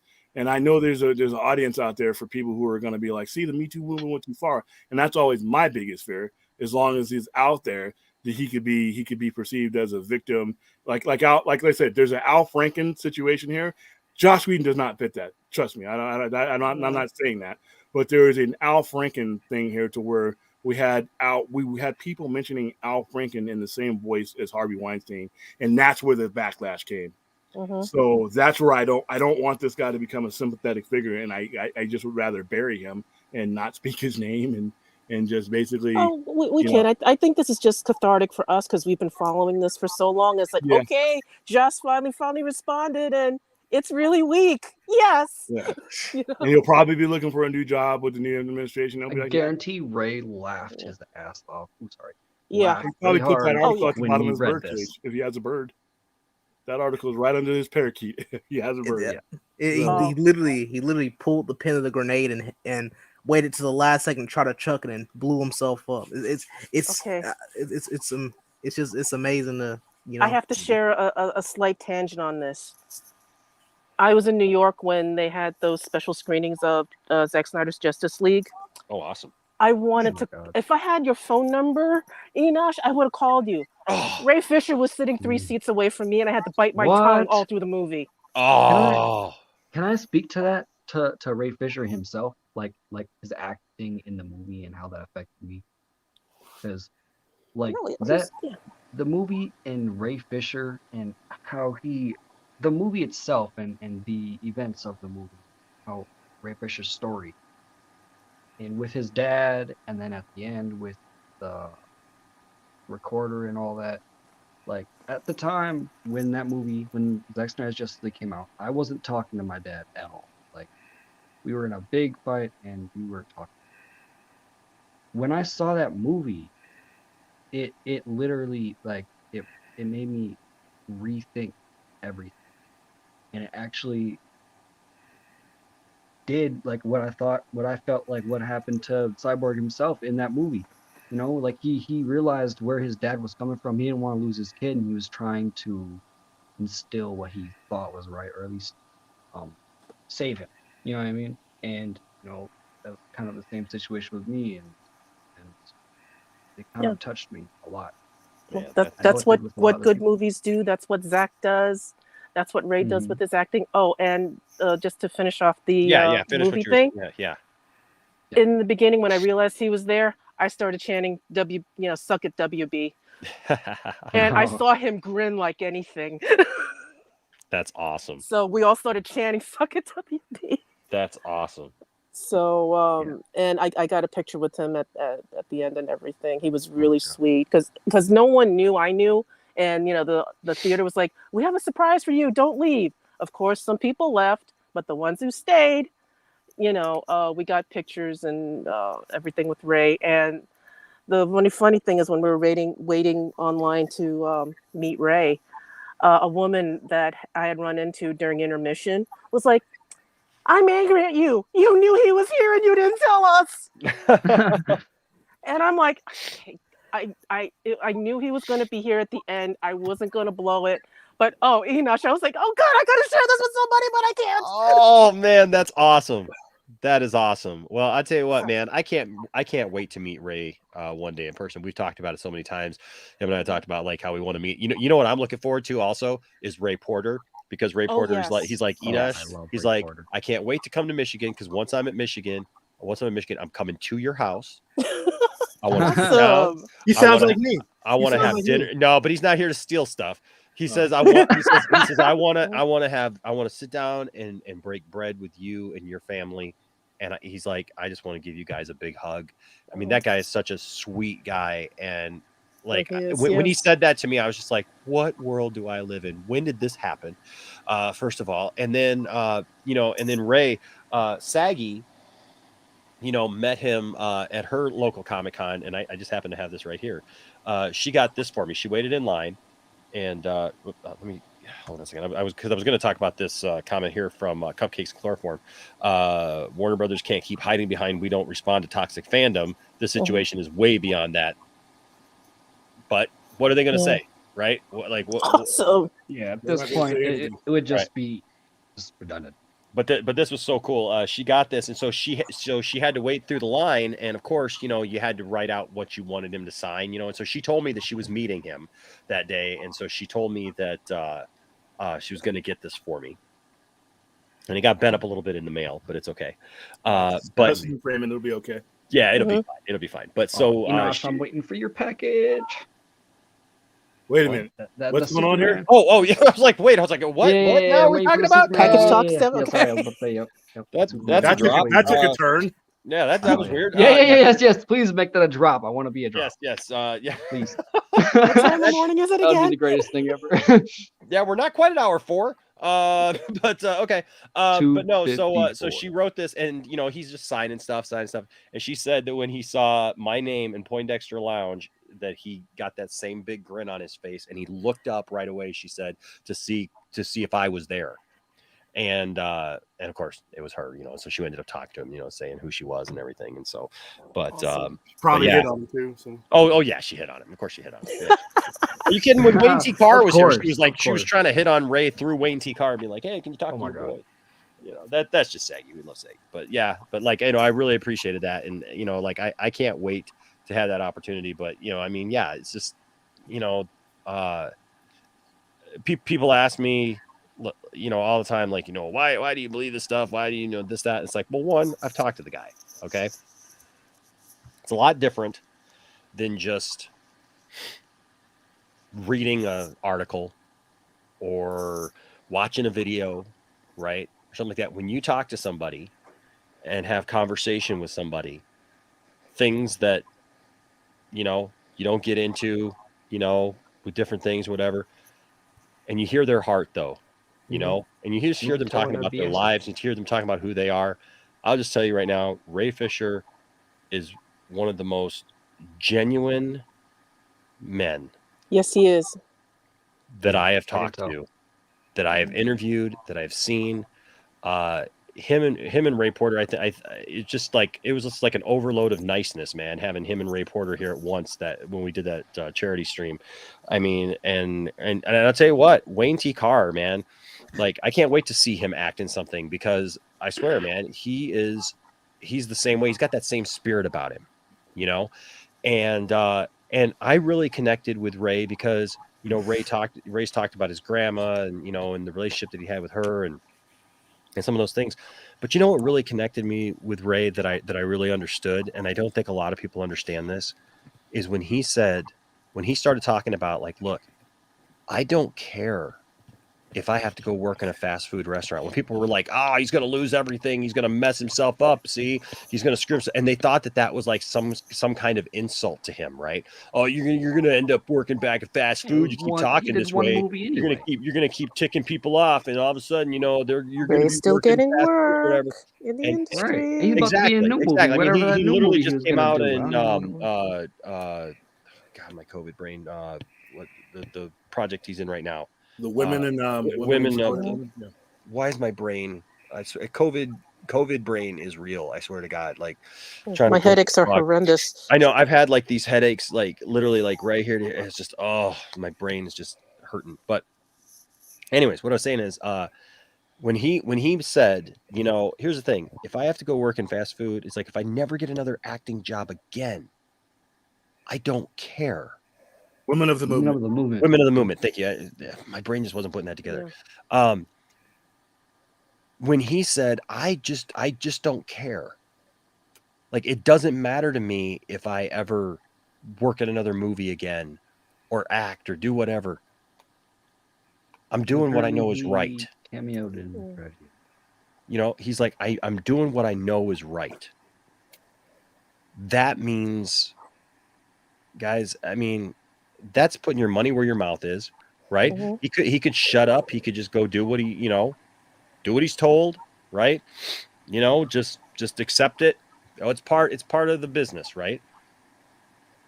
But his whole life, he's talked about how he's fought for things like this. When he worked at a factory, like, he fought to unionize it, against odds and helped get that going. He cares about other people. Yeah, and everyone, forgets that. Yeah, okay, so he had a bad experience at Warner Brothers, but other studios will still hire him, and he has. He hasn't gone dry in work, as far as I know. But as with any actor, gigs may be far and few in between sometimes, but he's not blacklisted, as far as I know. No. So that's why when everyone's like, "Oh, you're never gonna work again," I'm like, "Oh, you want to bet?" Right. And the funny thing is, he was still working, on True Detective, a Warner Brothers production, HBO production. If he was that messed up, he would not have been working on True Detective. People gotta watch little things like that, where they end up. So he's not. Yeah, he won't work with Whedon or Johns again. And with any luck, those people are Yeah. like I said. I think that Hollywood in general knows that these people are on their way out or they're on their way to different positions. Even they know it. Rimmerak was looking for another job. He was literally interviewing for another job a few months back for Netflix. Yeah, and thank God Netflix said, no. Well, they don't need him. They don't need a guy like. No. See, Rimmerak is an old school Hollywood guy. Yeah. And the reason why I think Jason Kalar is going to do great no matter where he goes is he has a new school vision. He's 51, 52 years old, but he has a vision going forward. And when he's also a bit more competent than Emmerich. So well, that too, that helps. Yeah. But I think the fact that whoever you see running Warner Brothers or Warner Media from now on is going to have their eye on the future and just this whole streaming thing.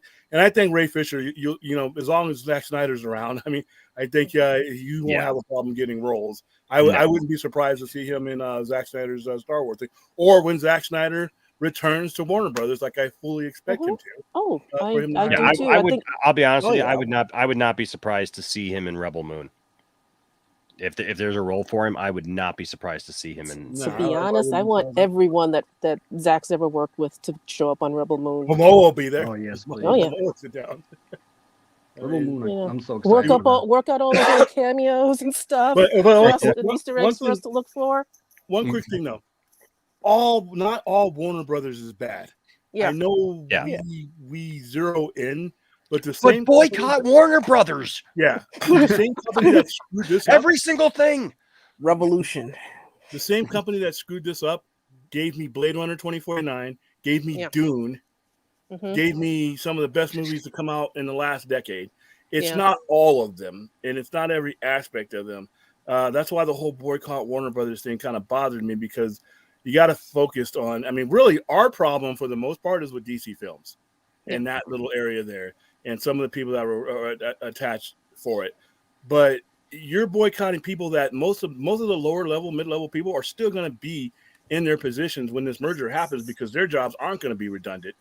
You know, it's just management structures jobs that are going to be redundant. So, and boycott Warner Brothers. I'm like, if you don't like something, like somebody said, are you going to watch Peacemaker? I'm like, I'm going to give it a chance.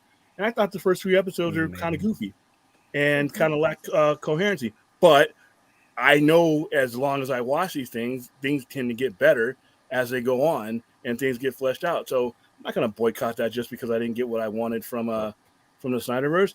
I'm gonna hold out. I'm gonna hold out for when the time is right. I'm patient. Like, if I can wait 4 years to see that movie, I can wait another 3 or 4 years for this dust to settle with this merger and for it to happen. I don't think we're gonna have to wait that long. I think that the content is just the HBO Max is it's gonna double its market within a signature, and they do not have enough content right now.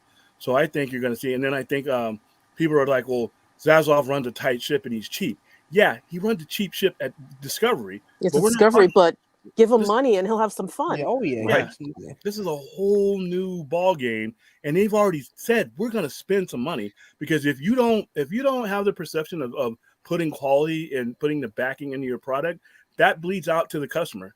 So they're going to invest in the project, and you're going to see some big stuff. And you can, because like I've always said, the math works in streaming. I can spend $200 or $300 million on something that I can't spend in a box office because there's no middlemen. And if I'm making $780 million to $900 million in subscribers a month, I can spend more on some of my tentpole things.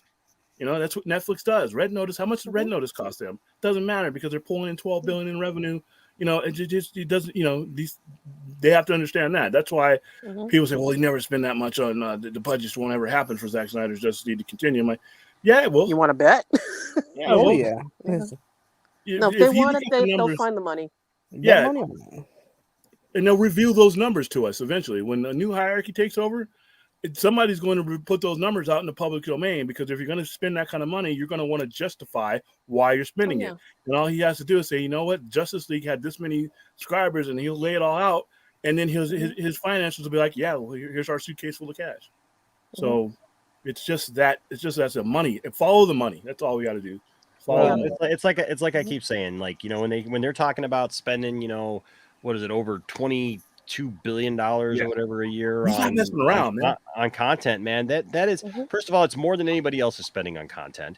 All that's not going to reality stuff. I know people keep talking about Discovery, and they're just like, see, they're just gonna make a bunch of Dr. Pimple Poppers. And listen, $22 billion is not going to a bunch of Dr. Pimple Poppers or 1,000 I wish pound it was. sisters. Like, No, please don't make that would be a mega kidding. pimple. I'm just saying, that'd be a mega pimple. Look, and you know what? Like, I watch Discovery. Like, I watch some of those shows, right? I know some people, you know, they're an acquired taste, whatever. But the thing is like, not all that money is going to reality fluff or low budget stuff. You wouldn't be saying you're going to spend $22 billion on and bringing up Superman. Yes, Batman, and Cylon, unless it's $22 billion on Ghost Adventures. So that we can see in the most 4D kind of way. Yeah, Aaron, go for 300 more seasons. It's like finding it. I want to see them time travel. Put some money on Finding Bigfoot. Yeah, exactly. I love also, you. remember one thing that Ben Affleck said a couple of days ago, where the direction of movies are going. We want answers. Yeah. Remember he said the IPs, it's going to be those IP. ghosts. Those ghosts are in 4D now because we got $22 billion. That ghost is 7 feet tall. I probably bring some more back. Zach Bagans and all. I'm just like, we got the money, $100 bills, y'all. Sorry. Sorry, William. Sorry, we cut you off with some nonsense because you just talk so much seriousness. We got to cut it up every once in a while. You know, we got to cut it up with. Well, this is good news. Remember what Ben Affleck said about about the hope of movie theaters is large IPs like Marvel, and that is where the attraction is. So they're going to spend that money on Superman. They're going to spend money on Batman. They're going to spend money on the large IPs because they know that's where the attraction is. And he said as much. And that's a big part of the market, not only on streaming, but it's a big part of the market of the box office. If you look at the percentage of box office movies now that are superhero movies, and look at the brand new shows that are being most of but Disney Plus's shows that have come out last year have all been superhero IPs. You have some Star Wars stuff, and then you have Hawkeye, you have Captain, you have Falcon and Winter Soldier, you have Loki. These are all IPs that come from comic books, and DC has more than what Marvel does. So spending the money there, it makes more sense. So I think we're going to see a new perspective.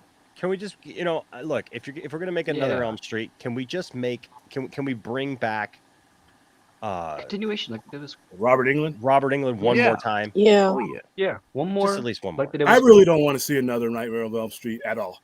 I think that this Nightmare on Elm William, Street, you're breaking up, man. You're breaking up. I'm sorry. Oh, darn, he's gone. He's so smart too until that last whatever that thing he was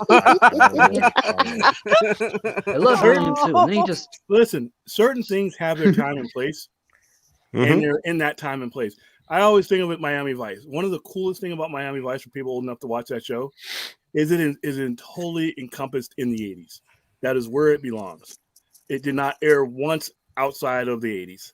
There's not, you had the movie, but as far as the actual show and what it meant, it bled the 80s. It showed the 80s. It was the 80s.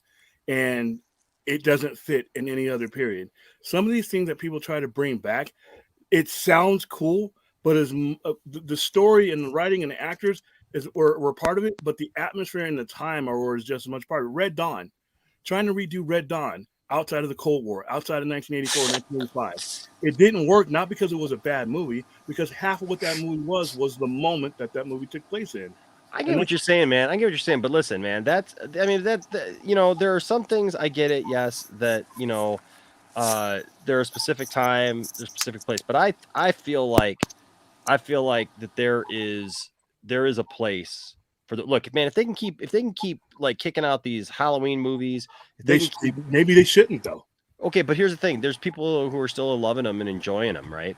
And the thing is, I mean, I feel that there's some good stories that still can be told with those characters. I mean, you know, just because their characters have been around for a while. Scotty says, "Don't fall asleep, William." After saying that, you know who's coming for you. The last Halloween, the one that they did before, 2018, was good, but you can kind of feel them running out of ideas. And at some point in time, that those type of movies become victim to our time. Maybe, and I understand what you're saying, but not everybody feels that way though either, dude. Because there are people who like it's like the Halloween movie, like the latest Halloween movie. Like I know people who absolutely say that movie absolutely sucks. They hate everything about it. They can't stand anything about it. It's awful. It's horrible. Whatever. Then I talk to people who are like they think it's the best of all of them, right? And they loved it, and they can't wait to see what else is happening next. You know, so the people I heard that from were people who weren't, you know, necessarily ingrained in Halloween like I was. And I think that was my problem. Yeah, exactly. When I went to see it with with Bradley and Austin, and these are guys that weren't even born when these movies were hitting their height. And if you look at it in the landscape of current horror, then yeah, this last Halloween Kills was an atrocious movie. But hey, this last Halloween Kills was a great movie in the landscape of movies made now. But it doesn't make it necessarily a Halloween movie. You know, and Jason got that way. Jason's the Friday the 13th movie spanned so long, they drifted further and further away from what made those movies special. Jason X. Oh my god. Oh my god. I grew up with that thing. It was so funny. I just Silent. I have nothing in that fight. I have never seen a Halloween movie. Silent Scotty. I have never seen I have never seen one of those movies. All I have sat back while people have told me. Yeah, I've never seen Halloween. I've only seen never seen Halloween. I haven't been so angry. And you can ask Austin. You're one of the ones who keep saying it sucks, and I walked out of the theater. I have no emotion. This is me when somebody tells me about the movie. Huh? This is me when somebody tells me about that movie.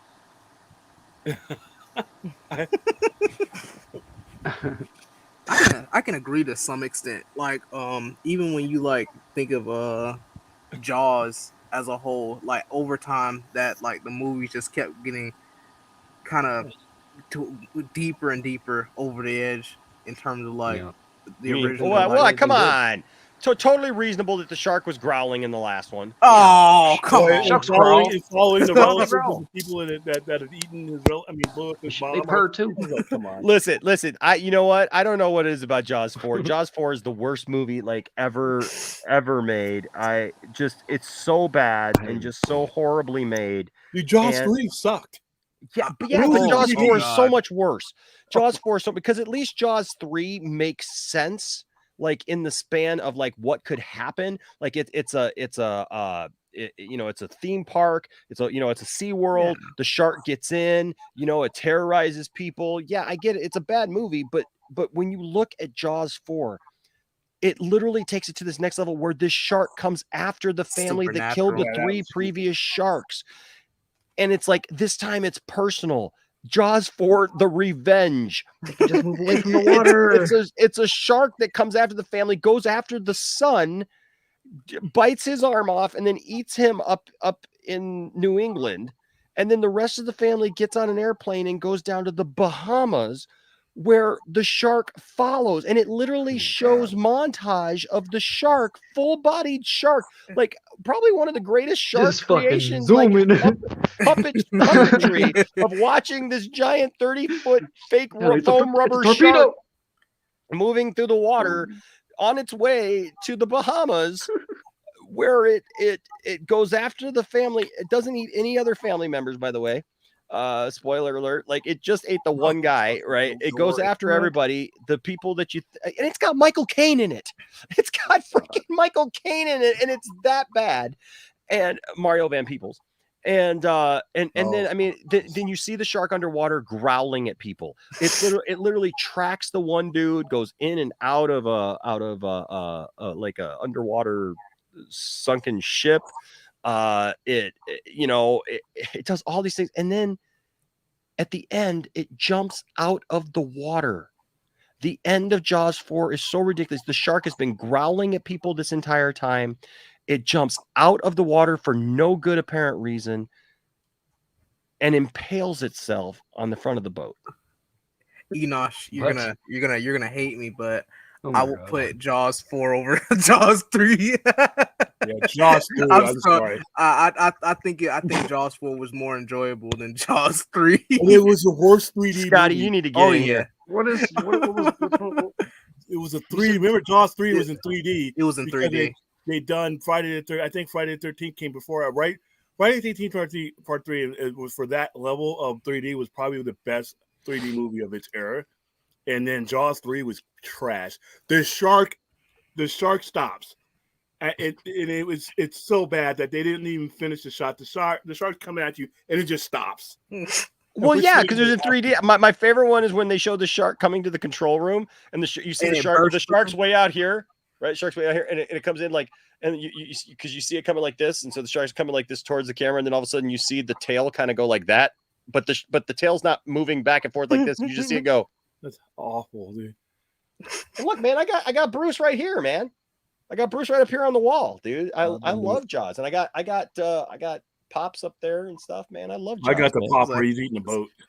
I got that. Yeah. I got which one do I have? Yeah, I got the one where he's got the explosive. I got Chief Brody and Hopper and Quint up there, and then I've got their regular action figures here, and then I've got Bruce. You gotta do a video on your toys now, so you just bring a camera. I will. Don't worry about that. I will do a video. Shut up. Oh, bring me with you. I may need you to drive the getaway, U-Haul. Because me and Meg are gonna have to. It's gonna take us both to get up and down. I think he's got an upstairs.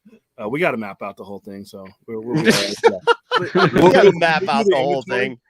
When we do the inventory, I will go ahead. We will explore Enosh's toy collection intimately. And some stuff I'm leaving behind. Well, don't do it intimately. I don't want to hear stuff like that. I don't want to hear that you're going to explore my toys intimately. I mean, nobody wants this that. One is 6 inches. Yeah, certain things are gonna stay. I mean, I'm not gonna leave them with nothing because certain stuff I just don't want. Do you like peanut butter? Yeah, no. Here's a trick my nana taught me on how to make a peanut butter and jelly. First, get your jelly, then get your peanut butter. Ready?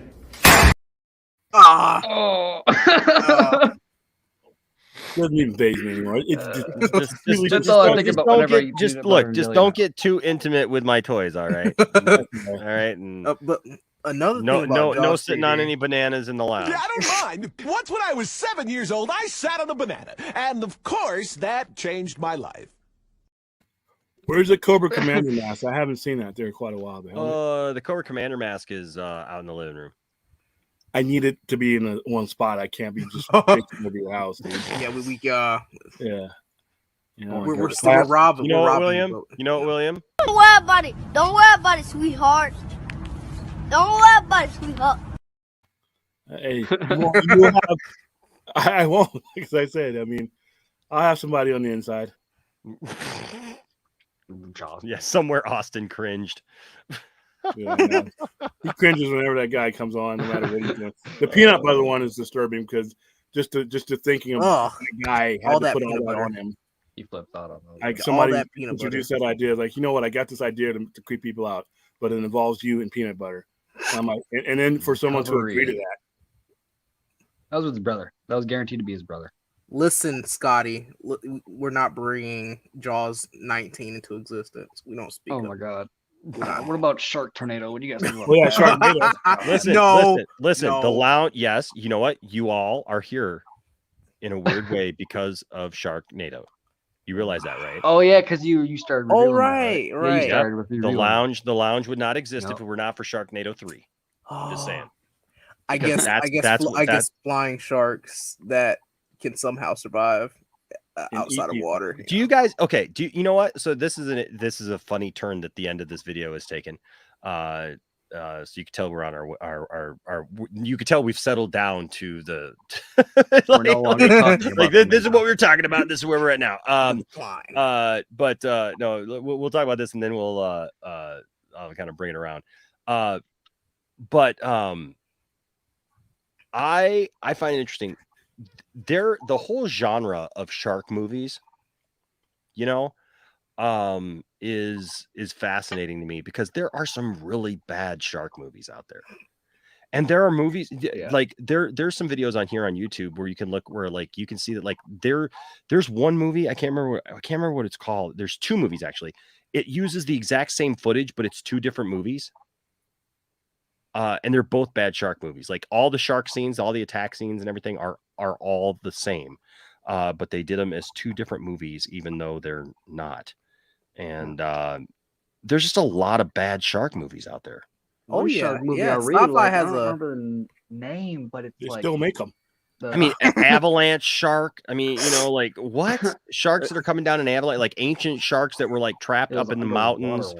There's like shark. zombie sharks. There's like toxic sharks. You know, there's ghost shark, house shark. Yeah, ghost shark, where it's like a we want answers. Dun dun dun dun dun dun. It's like Aaron's there. Oh, it's a shark. Dun, dun, dun. I got if you're here, speak to us. Dun dun. Oh my God, no. That's what you need to get Ghost Adventures to do. Right, I'll pay $20 million for that. Ghost shark. It's like hearing you say, "Oh yeah, there are a ton of bad shark movies." Like, yeah, sci-fi has a whole collection full of them. Oh, man. There's wolf shark, sharktopus, house shark. That's my favorite one. The house shark actually comes up through your plumbing. House shark comes up through your plumbing. And yeah, Megalodon versus the oh hell no one. I'm like, oh my God. Yeah. Now I will say this though, because Anthony here brings up open water. I actually really like open water. Open water freaks me out because open water I feel is something that could happen in real life. It's the one where it's like shot where the couple goes out and they go scuba diving and they get left behind and they're just like out in the open water. Like, that scares me. That is my older brother's biggest fear. I have really bad thalassophobia. I don't have a fear of that. You know why? Because which one way to, unless it's Sharknado, what's the one guaranteed way to stay away from a shark attack? What's that? Stay out of the water. Yeah. Oh, yeah. That's why I'm never going to the ocean. No bear attacks. When you don't. Now are you telling us you don't swim? Not in the ocean. I can. I swim long enough. I can swim long enough for whatever's rescuing me to find me. After that, I'm dead. Yeah, I'm gonna die. I don't. Anthony brings up 47 meters down. That's a good one. The first one was good. The first one was good. The second one was, Open Water had a sequel and it was horrible. Yeah, the sequel to Open Water. Well, because they tried to make it like a movie instead of just making it because the first Open Water was kind of almost made not documentary, almost like it wasn't found footage, but it was very intimate, right? It didn't feel like a shot movie scene for scene. It was just the two of them, and just following them around. I actually liked Meg. Meg was fun. It was fun. Yes, because you knew it was. What was it about? Going in. That's Megalodon shark. Yeah, it was about they revealed. It was like what I forgot the entire thing of it. They opened up a fisher. Where these old things lived. Yeah, and it was there's two of them. Oh, they're gonna breed. Oh no. Yeah. There's one at the end. Yeah, that was. And you know what? Honestly, this was a good one too. The first Deep Blue Sea is a good one. Deepest bluest, my hat is like a shark's fin. Deepest bluest, my hand is like a shark's fin. Deepest bluest, my hat is like a shark's fin. Was that the one with the base? That was like they were doing. Yeah, and Samuel L. Jackson. Yeah, yep, exactly. That's what I was thinking about earlier. Yep, getting eaten out of nowhere. That you killed my bird. You killed my bird. I love that stuff. That whole movie is hilarious, man. It's so funny though. Despite it still being bad, I like when I was growing up, my dad bought me a DVD. It was called Megalodon versus Giant Octopus, and I don't know. I hate it. It's bad, but I love it. Straight to DVD. Yeah. Straight to DVD created some of the best horrors. Is this the Freddy Krueger shark? Nightmare shark? Nightmare shark. The shark that gets you in your sleep. At least it's not baby shark. Yes, Open Water was literally based on a true story. Yep, 1998. That's crazy. Scary stuff, man. They never That's some found those scary stuff. Don't think that I wasn't thinking about that, man. When we went to the Bahamas and Tiffany and I went snorkeling, like whole time, man. I was just sitting there thinking, "Oh, please don't leave us! Please don't leave us! Please don't leave us!" Yeah, I really enjoyed that movie. Yep, Tom and Eileen learning. Oh, The Shallows. I haven't seen the show. That was a good movie. That was what's her name? What's it? It's Ryan Reynolds' wife. Blake Lively. Isn't it Blake Lively? I think it's Blake Lively. Oh, I've seen. Okay. And she goes out. She's a surfer. She's on this little secluded area that nobody knows, and she ends up going out there, and she gets attacked by a great white shark, and she ends up on this rock kind of structure, but the tide is coming in, and she's worried she's going to get eaten by the shark, and the way that movie ends is fantastic with what she has to do, because man, it just yes. And Jag, you're absolutely right. Shut up, Meg. Yeah. By the way, if you like Meg and you don't know this, I got to interview Steve Alton, who is the writer of the original book Meg and oversaw the production of the movie and is overseeing Meg 2, the sequel. Oh, the Warner Brothers. I didn't even know that was a thing. Yep, I didn't know we were getting a Meg 2. Okay. We are getting a Meg 2. That interview is right here on the channel. You can find that here on the channel under interviews, and that's Steve Alton. Yep, that was a good interview. It was fun. He wrote that. He also has another movie about a Loch Ness Monster coming out actually too. Called The Loch. Yep. The Meg 2, but we introduced 4, and they're bigger than ever. They fight. It grows big, just like the King Kong, and they fight. No, and see, Jenner, Bruce, I didn't even see you here, and we're already talking about the Loch Ness Monster. See? Yeah, Meg was entertaining. Yeah, Mega Shark versus Mecha Shark. Oh, yeah, yes. exactly. Yes. So many crazy sci-fi channel. At one point in time, Sci-Fi Channel went from actually showing science fiction stuff. Remember Sci Friday, and they just got goofy. They had wrestling on at one time, and it was like, and then they just started showing really, really bad movies. And you know what? There was a place for these movies. It just wasn't on that network, because remember, you had Doctor Who, Stargate Atlantis. You had all kinds of great shows on the Twilight Zone, and then overnight they just went complete ECW in my mind as far as what kind of content they put on. It was like, whoa. And then they changed their name, the spelling it to SYFI. I'm like, what in the hell? Make up your mind. Sci-fi is literally like, when I was like watching it at the time, it was just full of like both bad movies, and then randomly be like, okay, up next is Being Human. It's like, what? It's like, where did this come from? There was enough quality there to balance out some of the horrible stuff. Yeah. Aaron, I don't know what this movie is. Bait? I think what was it? Were they stuck in the supermarket?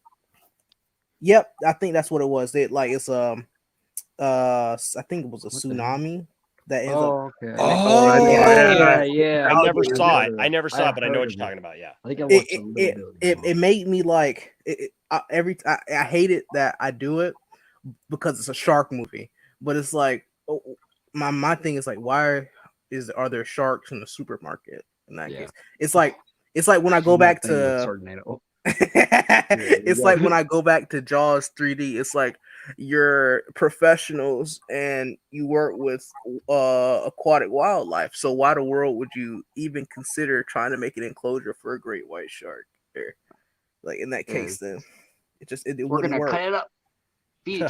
Bruce here always his YouTube takes 30% from you. That's just not fair. But he always gives Tree Fitty whenever he gives a super chat. That's why I joke about it, because he always gives Tree Fitty for the Loch Ness Monster. He can do it on the page. On the Loch Ness Monster. Yeah, Tree Fitty. Yeah, That's awesome. That's awesome. Oh boy, yeah. But yeah, so good discussion tonight. I think at the end of the day, look, I think we all are aware of the problems. All we can do is work to make things better. And I hope that as more awareness is raised of these issues in Hollywood, but not just Hollywood. I mean, workplaces in general, with stuff that happens to people, and in our world, how about treating each other with some respect overall? Yeah. Imagine that, right? Exactly. You know, I mean, if we did that, what a better world it would be, you know, if we literally treated others as we would like to be treated, you know, that would Somehow would go a that's long way. just kind of been forgotten the last few years. I It think it's has. all this panic and all this not being socialized the last few years. We've all kind of just forgot how to. Yeah. Well, I think that's added to a lot of people's cynicism this last couple of years, especially Yeah. because we've retreated, you know. Right. And I'll be honest with you, man. I'm finding that there's a lot of people who need to learn how to socialize again. Yeah, I did a little bit. Yep. You know. I need to a little bit. Took me a little bit to figure out how to get Yeah, out. Bruce. I don't know if you saw, my entire family has COVID right now, including me. So yeah, so we're I hope the best for you too, man. I'm sorry that you're sick, buddy. I know that he's had it before. I think he's had it twice actually. Man, so praying for you, man, and we love Bruce. Bruce has made a lot of my custom Star Wars toys here. All the custom ones. A lot of our And custom Star Wars toys. it's not yours. And he made my famous Doomcock. You know what? I gotta say this, Bruce. I need to get with you on making a Kathleen Kennedy action figure based off of Doomcock's videos where he has her as the Emperor. You know, with like the cloak and everything. Because I was looking up here because we were doing 2 Cents on Nonsense tonight, and I looked up and I saw he's got a he sent me a version of the Emperor that is it's clear, and it's like the hologram version of the Emperor. And I was looking at the silhouette of it, I was like, that looks just like Kathleen Kennedy. Because I was looking at it on screen and seeing that, like, the picture from the Doomcock had of Kathleen Kennedy in the outfit, and I was like, yeah, that'd be hilarious. Says we can make it. Yes, I'll give you a call, man. We'll make that work for sure. I have to put it in order. But no, guys, you know what? Look, man, you know, this news coming out, you know, today, I think I was shocked that he actually finally answered some of this stuff.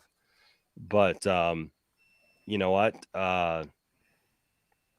You know, I just hope that the truth comes out, you know, and that that people start treating each other better, you know. I am glad though that, look, you know, the only people who can support this kind of behavior are people, you know, they're just people who support that kind of behavior in general, right? And that's part of the problem. I think anybody with some common sense looks at this, and like we said, like we look at this and we realize, man, he really shot himself in the foot with this interview today coming out. And so it'll be interesting to see what happens next. You know, if Ray Fisher does answer it, if anybody else, you know, chimes in, you know, who knows? But good stream. Thank you guys for being here. I want to thank everybody on the panel. Thank you for being here, Jalen. And thank you, William and Jared, and a special shout out there to Stella. Hey, thank you, Stella, for being here. You were awesome, and we'll have to. I have to start sending you links. Be like, get in here and talk about some of this stuff with us, because I loved your takes on some stuff. That was awesome. And Cherie, I loved hearing from some of the ladies in the lounge tonight, and that and you know, and I think it's important that we listen to everybody. At the end of the day, I have not changed my mind. I know that there's a lot of people around me who have over the years. It's been a couple of years now, hasn't it? But you know what? That's okay. I still stand by what I said a while back. I still stand by it today. I stand with Ray Fisher, and you know what? Today is a good day to be standing with Ray Fisher. And you may try to justify the actions of one Joss Whedon, but around here we don't. So there you go. Hey guys, follow us on social media. Keep the conversation going after these videos are done, and let's stay in contact. Let's have some fun together. All right. Love you all. Thank you guys for being here. You guys are awesome. You all rock. And everybody in the chat, thank you guys for being here, and thank you guys for showing up and having a great stream with us. I appreciate you having me. Absolutely, man. Absolutely. Yeah. You're welcome anytime. You're welcome anytime. Wow. You're welcome Thank anytime. you so much, Enosh. Like, it's really nice to talk to you guys. Like, yeah, man. you're so People I cool, can bro. talk to about nerdy stuff. Yeah, Yeah. and honestly, yeah, and aside from that, like, just, you're such a cool guy, and I just really wanted to say that, and such a good guy. Like, you honestly brought me back to God. Like it kind of feels weird to say that still, but like, because I was, I was religious when I was younger, went through some things, and now it's just it does feel good to know that there are people out there who like the same things and think the same way as me, but also can believe in a God, and it helped me keep my faith and stuff. And you doing your other channel and stuff is really cool. I don't. Yeah, I just really want to thank you for that. You're welcome, man. Hey, man, thank you for being here, man. Thank you for being here. Stella may be having some mic problems. Stella, are you there? She might have fell asleep too. It is late. No, she didn't fall asleep. She's not Max. She didn't fall asleep. She's right here in the chat. I'm literally looking at her. She says, "I think my mic is on the fritz." Yeah, I think my did for a second too. I think she might have fallen asleep. What happened? She got bored with all of this shark talk. Watch this whole time she had like all this innovative stuff to be talking about, like all the shark stuff. She wasn't being quiet. She just, her mic went on the fritz. Well, yes, William, we need to conduct this heist eventually. We gotta. Yeah, I'm working on it. I have people in state and in city that are coordinating. Let me try this. I'm gonna take her out and bring her back in. Hold on a second. Let me see if this does. So we got there are plans. There are logistics. Stella, are you there? I feel like it's I need a new headset. I feel like I'm being silly if I yell, Stella. Are you there? Are you there? Dude, I used to work with a lady named Stella, and every time it's not working. Every time I would see Stella as I was going back to my workstation, I'd see her like when I go to lunch or whatever, and I'd always yell, Stella, and she'd look at me and she'd just smile. So it's fun. But no, Jared, hey man, dude, that means the world to me, man. Thank you so much, man. And you know what? And I'm glad that we can be here, for a lot of that stuff, man. Like people always give me their input on what they think I should and shouldn't be doing on YouTube. Yeah. And I laugh because you know what? I'm doing what I'm supposed to do. Yeah. Exactly. Algorithm be darned, whatever, man. You know what? We're gonna keep. It'll find the people it's meant. Exactly. Like it did with me. Exactly, man. So thank you for that, Jared. Appreciate that. And Jalen, thank you for being here, man. It's good talking to you tonight. Yeah, you guys reach out to me on Twitter because you guys were good tonight, and I always like finding new people to be able to have on panels because it always makes our panels more interesting when we have different voices and different people. Not everybody can always make it, and so I'm really glad that you guys were able to jump in here tonight. Oh, I appreciate it. And, I got some thoughts on some things. So yeah, I love that. Yeah, I've been trying to see if you talked about Revelations 2, and I've been like, I've been dying to try to. I want to talk to him about this. Or the Moon Knight trade. Oh, Masters of the Universe? Yeah.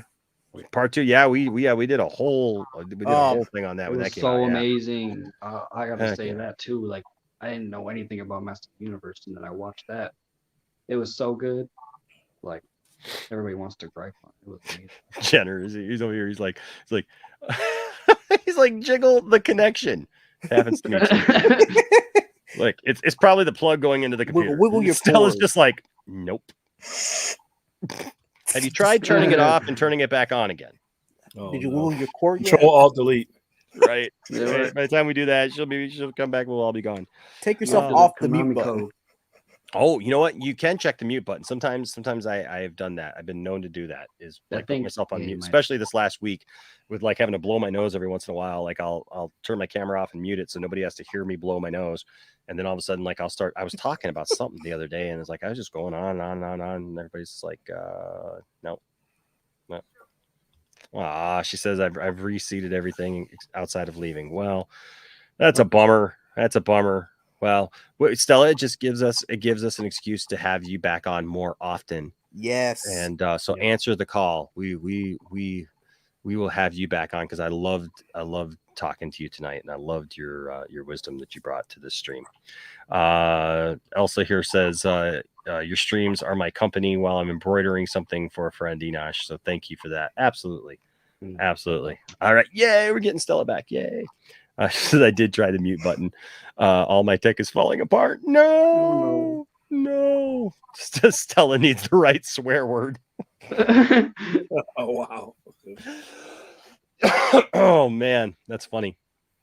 Oh, that's funny. All right, guys. Well, hey, you know what?